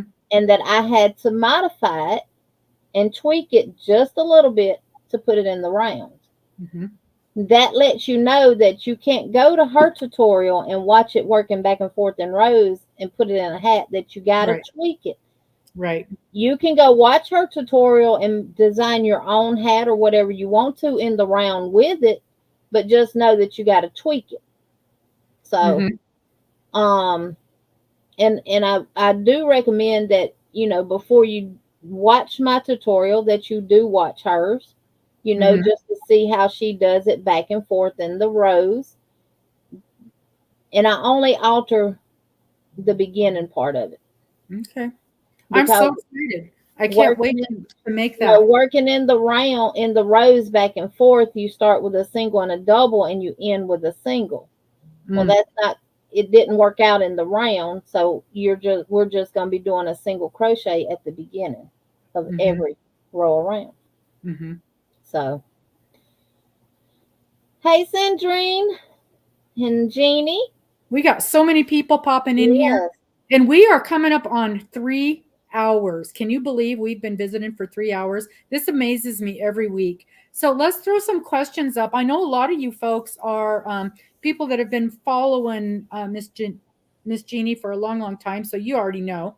But if anybody has any questions and anything that you want to ask her, instead of just what I'm interested in, which is what I've been asking about. Granny Squares right now, heading over to Jeannie's channel. Yep, when y'all are finished. Thank you so very much, Lori. I appreciate that. So tell us the schedule of your shows. I go live every Monday at 6:30 Central Standard, 6:30 p.m. Central Standard Time, and every Saturday with the Yarny Fiber Sisters, which consists of myself, Veronica, and Linda from Linda Simpson's. But she is taking a break, and she will not be back live with us till the end of December, our last live for December. Okay. Which is much it's the middle of the night when she comes on, isn't it? Right. Yeah, it's like 11 o'clock her time, 11 p.m. her time when we go live. So we do live every Saturday with the Yarny Fiber Sisters, and we moved it to 5 p.m. Central Standard Time, which would be 6 p.m. Eastern Standard Time, which would in turn be 3 p.m. Pacific Time, and 4 p.m. Mountain Time. Mm-hmm. So I don't know. I got to get with Veronica and see if we're going to go back to our normal 6 o'clock time that we were doing. We did bump it back an hour just to do a little more accommodation for Miss Linda because you know the big time difference. So that's my, and it's not on my live. It's not on my channel every Saturday. We alternate them. So with Miss Linda being gone, it'll start being 2 on mine, 2 once a month on mine, and 2 once a month on Veronica's. Because I think she's going to want to pick that last Saturday back up again. Sure, I'm sure. Don't know yet. But, we had a really good question that I want you to answer while I go let the silly dog in. My dog stands at the dog door and barks. So, and I know y'all can hear him. Miss Batman asked, oh, I think he just figured it out. He did. Morgan, he came in on his own. Silly dog. But Miss Batman asked, what piece have you made that you're most proud of? All of them. It is, isn't it? I mean, it's not to me, it's not a specific piece that I like or that I like more than any other piece. Just being able to take a skein of yarn and a hook and turn it into something, and at the end of it you have something that can be used, whether you can wear it or you can use it to wash dishes with or set a hot pot on or hang something on the wall and put something in it. It does not matter. It's the completion of something so beautiful and knowing that you did it with your hands, yarn, and a hook. Yeah. I mean, we're taking strings and sticks and turning them into beautiful, beautiful projects. Beautiful things. And you know, there's other things besides yarn that you can crochet with. There's people that crochet with plastic bags. T-shirts. T-shirts. They cut up old T-shirts and make T-shirt yarn out of it. If you go back in the history of crochet, the what I call seed grass, but it's Bahia grass that grows the tall stems that has the little seeds on the top. People have actually crocheted with that before. Twine that you use in your gardens to hold your tomato plants up and stuff like that, you can crochet with that. I even seen some nylon. It wasn't nylon, it was different colors of the strings that they use, that construction workers use for chalk lines. You know, it goes in a reel and it has chalk inside of it. The nylon string, I've even seen that in different colors, and I'm like, oh, I need to buy that. My husband said, that's for chalk lines, Jeannie. I said, I don't care. I can crochet with, Mm-hmm. you know, so Yep. items that you can That would make a crochet. wonderful grocery bag. Yes. It would stay clean. Hmm. You know, so there's all kind of things that, like, we have Harbor Freight here, which is a tool Mm-hmm. store. Right. And I used to hate going there. And then I'm looking at all these different little gadgets inside of there, and I'm like, hey, I can use this for crochet. Hey, I can incorporate this as a tool. So I now love going to Harbor Freight. My husband said, I wish you had to never love going. They've got a little, it's basically a dish that's magnetized. Exactly. Perfect for your needles. Perfect for your needles. They're not going to fall out. It's stainless steel and Yep. magnetized, and you throw your needles in there. Yeah. These shells that you see, this shelf right here, Mm-hmm. you can't see it. That black shelf right there, that's a Harbor Freight shelf. Oh, I paid $12.99 for that shelf when it was wow. on sale. A lot cheaper than you can buy them from Walmart or Michael's or anywhere else. Oh, yeah. I have 3 of them. I have one over here, one there, and I have one in the back room. Yeah. So I got them when they was on sale. There, and they have these part containers that have little dividers in them. Mm-hmm. Perfect for a bunch of stitch markers if you want to Oh, keep yeah. up with your stitch markers. They have all kind of organization stuff in there that you can get. They have a tray that you can hang on the wall that has bins that fold out. Oh, yeah. Those are awesome. You know, finding stuff to work with crochet is not hard. It's Mm-mm. not like finding a needle in a haystack. Yeah. Yeah. You just have to let your mind Yep. You have to forget where you are and just and think visualize work. and Yeah. think about, okay, this is what I do. What's in here that will make things easier for myself? Mhm. And you'll be surprised at what you find in a tool store. There is, oh, and I can never remember her name, but if you YouTube Google just Harbor Freight shopping or crochet shopping at Harbor Freight, something like that. And she did 4 or 5 of them and just shows the different things that she found there for a third of the price of buying it at a fabric store or online. It's really, really interesting. I enjoyed those. Oh, thank you so much, Patty. I appreciate you. I appreciate you joining us. And it seems like I saw, now that Joe quit barking, I thought there was something else, but now I'm not catching it. Oh, So I Peppermint is mean, saying to it me, was it's alive. not one project that I'm more proud of. I mean, my first pattern was I made a what I call a stitch marker wall hanger. It's you it's a rectangle, and you put a wood dowel or a piece of wood, Mhm. a stick out of your yard, and you hang it on the wall, and you can hang your stitch markers on it. You can put earrings on it. You can do all that with it. I also have a tutorial for it, so you don't necessarily have to get the pattern, but that is an option. You can get the pattern, do the tutorial, and learn how to read the pattern. My pattern is written in layman terms. Yeah, And I will be showing it in one of the lessons as well. But that'll be nice. I created that, and yes, I was proud of it. But I'm not no more proud of it as I am these 2 hats that I made. The cowl that I designed using the Bren stitch, because I've already designed one. I just didn't do a pattern, and I didn't do a tutorial for it. You know, if I take one of Creative Grandma's patterns and I make that project, I'm proud of it Oh yeah, because I finished it. yeah. I just did 2 amigurumis, a bumblebee and a dog. I don't have them to show because I took them to my grandchildren. But anything that I complete, I'm proud of it. I don't care And how you know, big or small it is. right. And sometimes things that I haven't even completed, but I learned something significant in the process. It makes me very happy. One of the stitches I'm most proud of learning, and it was a bag a day, and it was, I did not know there was a cable stitch in crochet. And I'll tell you what, people, it is very easy to do, much easier than a knit cable, and it looks just as nice. Mhm. And I was so excited when I learned how to do that stitch. It was really cool. Mm-hmm. Yeah, So cables sometimes in just having crochet are a one lot easier than knit Mhm. cables. Yeah. And they're beautiful. They're Mm-hmm. really, really pretty when they're done.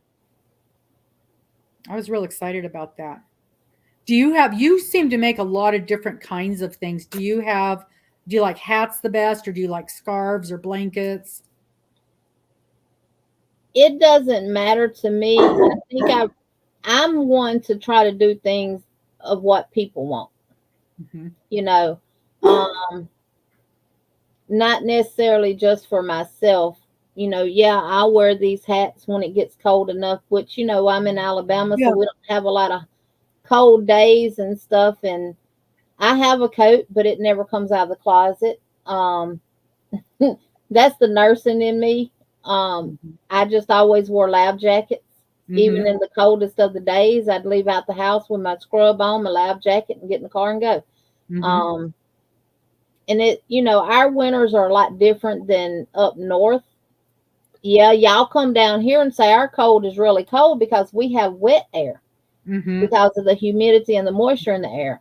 We go north and y'all in the negative, and we taking our clothes off because y'all have dry air. Yeah, it's It's a different. it's a difference. It's very But different. we don't have a lot of cold days, Hmm. um, and stuff. So I like making it doesn't matter to me. It could be blankets, it could be dishcloths, it could be pot holders, it could be scrubbies, it could be scarves, shawls. It don't matter. It's the end result that Hmm. gets my goat up. I need to embrace small items. I always and I'll see this too. I'll be flipping through patterns, Michael. Oh, look at that blanket. Oh, look at that blanket. Well, you don't need that many blankets. I used to make one blanket a year. Now I'm working on five at a time, and I'm going to start another one tomorrow. And but the idea of making a hat or making a scarf, mittens terrify me. I need that's what I need. I need a mitten tutorial. I need somebody to step by step walk me through mittens because I'm afraid of them. I'm afraid of small things. And the only thing I can think of is they're more fitted where blankets are not. And I think if I make a mistake, which y'all know I'm going to be making mistakes, it'll be more prevalent. It'll show more, and it'll make me not look good as a crocheter. So I Oh think no, that's no, where no, my no, fear no. comes from. And that just goes back to what you said at the beginning, where you don't feel bad when you see advanced crocheters and stuff make mistakes. It we're not perfect, and we make mistakes every single day in Mhm. everything that we do. Even when we're writing, we start out writing one word and it ends up being something else, and you got to Oh scratch yeah, through it and keep yeah. going. Mhm. But with mittens or with fingerless gloves or anything Yeah. like that, you the tutorials that are out there, you have to do it based on your wrist size, Mhm. because your wrist may not be as big as mine, or it may not, yours may be bigger than mine. Mhm. So when you do your chain, you make sure that it wraps around Mhm. your part of the wrist, and depending on how far up your arm you want them to come. And then you just build from there down, Mhm. and you try it on as you go. Right. So I've actually created a pair of fingerless gloves. I'll have to find them so I can Yeah. reduplicate it into a tutorial, but I like the fingerless gloves. I want to make some of those as well. And it's the same thing. Small things scare me, which is ridiculous because that's the only way I'm going to use up all my yarn, because I've got gobs and gobs of yarn where I've got 2 or 3 skeins, and they're Hmm. not enough to make a blanket. And that's okay because everything doesn't have to be a blanket, but I just have to get past that. And so now I've fallen in love with Ruanas, which is a blanket that you wear. And and that's why I like shawls so much, because they're small blankets. But the people around me want hats, and they want scarves, and they want mittens, and they want fingerless gloves. And I go, Hmm. okay. And then I don't do them because I'm afraid. So And I'm going to make Batman that made a happen. good Batman made a good point. You should have a crochet schedule to help you keep track of your projects, wish list, current projects, etc. And I know I have a hard time keeping track of all things I want to do. That is correct. Batman is teasing me because she knows what my life is like. And I'll tell you what, though. I'll tell you what. There's a book out there, and it's by Crojo Creations, I think. She's going to be a guest on here in 2 weeks, as a matter of fact. Crojo Creations has created a book exactly for that, which I bought and I love, and it has disappeared. I put all this stuff in it. I spent weeks putting all this stuff in it. And in the move from, you wouldn't think something could get lost from the motorhome to the house. It is flat gone. And the only thing I can think of is somebody who lives in this house has put it in a box that it does not belong in. And a year from now, I'll find the thing. So I just decided yesterday, I'm just going to bite the bullet and buy another one. But it is wonderful for keeping track of all of that kind of stuff.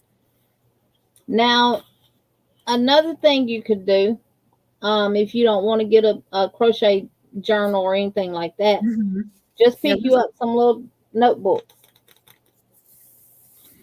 And this is what I do.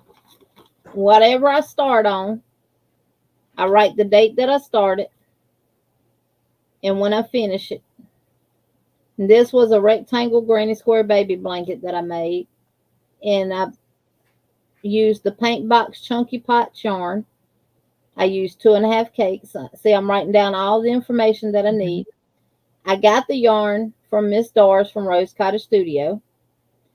The colorway was Fairy Tale. I used a 6mm clover hook. I wrote down how many grams, ounces, meters, and yards it was in the cakes. How much, what was it? It was 100% acrylic. It was a bulky 5. And all the instructions. Then when I got done with it, I put the yarn label inside with a strand of the yarn. Oh, that's a good idea.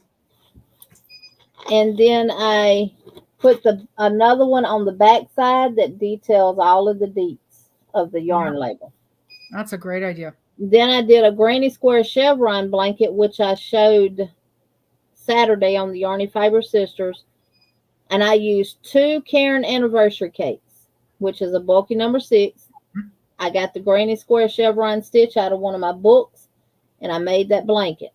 I put all the information in here. Yarn label, a piece of the yarn, and everything. So this is just a more cheaper, economical way that you could do it. Yeah, Crojo books are awesome. They're very detailed. And then sometimes the details they overwhelm me, so I end up not doing it. I made this baby romper. It was a baby pattern, and it's called the Newborn Baby Rompers Outfit by Crochet and Create. And it's a paid for pattern. And I used the Premier Anti-Pilling Everyday Bobbin. And I put the bobbin, one of the ends of the bobbin on the notebook. So that's another way. And another thing that I've started doing to keep from starting projects before completing the ones that I got is I got a thing right down there. I got a pattern off of Hobie for a mandala. And I got the pattern and the yarn that I'm going to use in a basket. Now, when I finish with some of those, then I can start that one.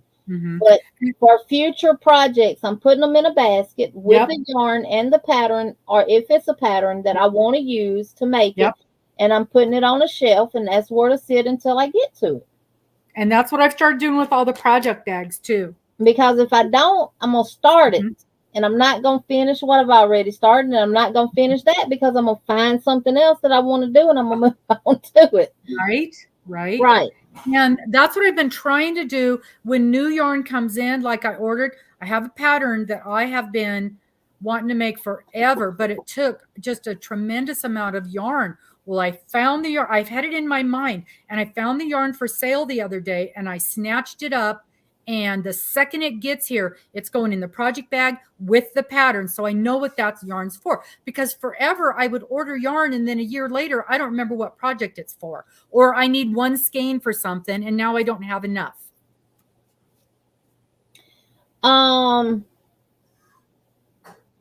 Batman. She has crochet planners. She has a pattern keeper where you can write out your patterns in there and keep up with your patterns in it. And I know someone had asked her to do one for diamond painting. Really? And I don't know if she ever came out with it. Let me see. Let me go to her actual. I didn't see. Well, I wasn't looking. She has a crochet project planner. She has a prayer journal. Right. She has a crochet companion project planner. Don't know what that would be.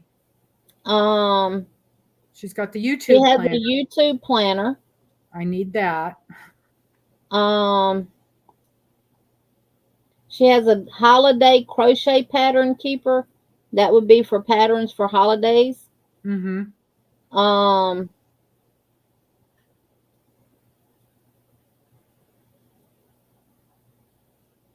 And that's the prayer journal, pattern keeper, holiday. She has a knitting pattern keeper, and she has a diamond painting logbook and inventory. Oh, book. Yeah, I can see needing an inventory if you do a lot of them, because you always end up with extra drills in the different colors. And all of her crochet project planners and any planner that she's created and designed, they all have different covers on them, so you can pick whatever cover you like. Yeah. I had the brown here with the kitty sitting on me. Can't find it. And if I'm not mistaken, she now has some that are in spiral form. Yes, and I'll tell you guys, don't go cheap. Spend the extra $4 or $5 and get the spiral brown. You will not regret it. And I do believe that is all, that's all her designs. So she has one for knitting, one for crochet, one for diamond art, and one for prayers. And it looks like she has a whole lot of different ones, but they're all the same. It's just that they have different covers. Different designs, yeah. Yeah. Yeah. And that's fun too. That's fun too. And you know, I had a friend who did a ton of scrapbooking, and I know she made one. She made a notebook like that, but I'm not that. Wow, her holiday pattern keeper is actually $6.85 on sale. Wow. Oh. Well, that's nice. Now, is that on her site or is that on? Because I know her basic ones you can only get on Amazon, but then there's a lot of stuff you can get on her site. This is on Amazon. Okay. Yeah, she's got a website called crochetcorner.com. And I want to say, I could be wrong, but I want to say that's where the spiral bound ones were. Last year when I was buying mine, Amazon didn't have the spiral bound one. It's Crojo. Colin, I need to catch this. Oh, that's okay. Patty, it's Crojo Corners who we're talking about.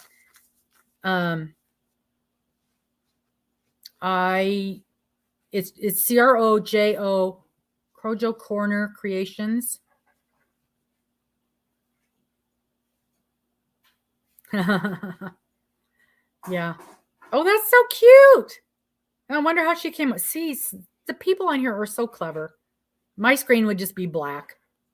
But we are coming up on 3.5 hours, you guys. And believe it or not, I've got an appointment this afternoon that I need. Well, actually, I'm going to be working at the fair with Miss Morgan, and Batman is joining us.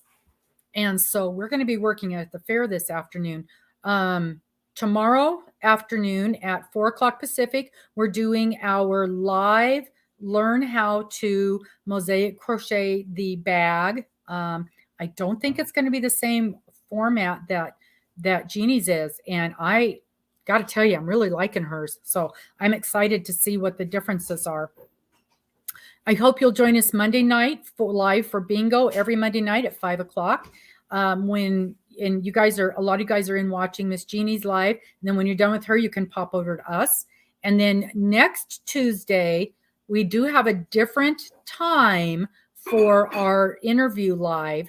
It is next Tuesday at 2:00 Pacific. DOY Creations is going to be joining us, but we had to wait for her to get off work. So she's joining us in her after work time. And so our interview next week is going to be a little bit later in the day. And I hope that you guys will still be able to join us for that. So that's what's coming up on my channel over the next couple little bit of time. And here she is back now. I was just telling everybody what was going on in my world. And we probably need to wrap this up. We're coming up on 3.5 hours. Patty, I'm in Washington State. I'm over near Idaho. That's on that side of the state. And Miss Batman, she lives on the other side of the state, but she's here visiting this week. So we're excited that she's with us. Yes, I love fairs too. It's not quite as much fun when you're working at it as when you're going to it. But I have got to meet and talk to so many wonderful people. So, yeah, we don't have the local fair no more because they condemned the building. It was the old National Guard Armory. Oh, yeah? And they used to host it there and on the land, and they condemned the building. So we don't have the fair local anymore. So do you have to go? How far away do you go? About 60 miles. Oh, that's a haul. That's a haul. Do you know what they're looking for those books on Amazon? What did you put in there to find that? Just type in Crochet Corner, CROJO Corner, and it'll pull her books up. And you can click on one of them, and then her name will be highlighted at the top in blue on Amazon. Just click on that, and it'll take you to all of hers. Or you can simply type in your Google search bar, www.crochetcorner.com, and it'll take you to her website. And you can click from there, and it'll send you to Amazon. Yeah. So that's her books are real nice. But I also am liking some of your other ideas too. Especially since I've got Miss Morgan to help. Boy, she keeps me in line. I mean, I have Crochet's books. I try to support other small businesses and stuff like that because we own our own trucking company, so we're a small business, and I know how it is. So I try to support other small businesses, and I bought some of her books, but honestly, I don't use them. I probably would if I had got this, but at the time she had only came out with the paperback. But if they were spiral bound, I probably would use them. I'm telling you, the spiral, and I bought the regular one last time, and knowing that I have to replace it, I already know in my head I'm spending, and I swear it was either $4 or $5. It was not very much, but you all know me, I go cheap sometimes, and I live to regret it. And the spiral bound is definitely the way to go. Batman and Robbin. I never thought of that. Oh my gosh.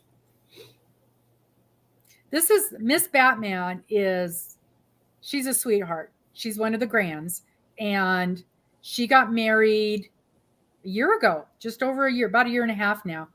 And she and her groom both wore matching Batman sweatshirts at their wedding. That was their wedding attire. She is seriously into Batman. I am not joking even a little bit.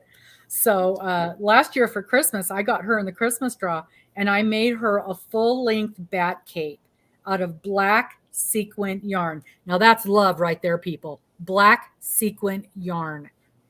And it turned out beautiful. Really turned out beautiful. I bet it did. Mm-hmm. So that is so funny. Yeah, it just, of course, I'm Grandma. I'm not Robbin when we're around here, but that's funny. Batman and Robbin. Yep, absolutely. All righty then. So we're going to say goodbye. Again, thank you so very much for all your help in the background. You guys have no idea how much she has helped me in the background. And I will be calling on you again. have an idea for us to collaborate on something. And because I've, I'm always full of ideas. And I can't wait to make that hat out of this yarn. I am making a commitment, y'all. I'm making the commitment, just like the Darlish top. I'm getting her done, but I'm making the commitment to using one of those two patterns for this hat. I think the stretchy one would look, the one with the extra stitch. Because yeah, I mean, both of them are very stretchy. Now, when you first see this stitch being made, you're gonna think, well, that's gonna be too holy for a hat, but you see, it's like a solid. It isn't at all. Because, no, it looks beautiful, and it does have a lot of give to it. And that's what I want, because I'm making it for someone else, so I can't measure. And this one it's got some give, but not quite like that one because of the stitches and stuff that you do. But I do like that. It's the yarn too. This yarn is so amazing, and I hate that they discontinued this line of yarn. But I do have quite a bit of it that I have bought. So, but now I'm not gonna want to crochet with all of it because you can't get it no more. Yeah, I know. We have to savor our yarn. All right. I put one skein of each color that I got in a bag and saved it. Might be worth some money one day. It will become vintage yarn, won't it? Yes. Yeah, and then you can sell it for 5 times what you paid for it. But I enjoyed it, Robbin. Thank you for having me. Thank you so much. Thank you for even considering me to be interviewed on your channel. Heavens no. I don't know everything there is to know, but if I don't know, I educate myself and I find out. And I'm not going to ever tell you anything wrong. If I don't know, I'm going to research and find out the information and then get back with you, because I'm not the type of person that I don't assume that I know everything. I've always been told that if you don't learn something new every day, there's no sense in living. That means that you know everything already and you can't be taught anything. Well, this old dog can be taught new tricks. Yep, absolutely. Absolutely. Thank you so very much. And thank you guys all for coming in today. Yes. I know there's a lot of things you could be doing with your time and lots of channels you could be watching. And I super appreciate that you guys have spent some time with us today. And Margie's Crafty Corner, Batman does not have a site. She is a brand new crocheter, and she's only been crocheting a few months, and we're going to teach her some new stitches. Yep. I just like we'll to give see you later. Bye-bye. Batman always did.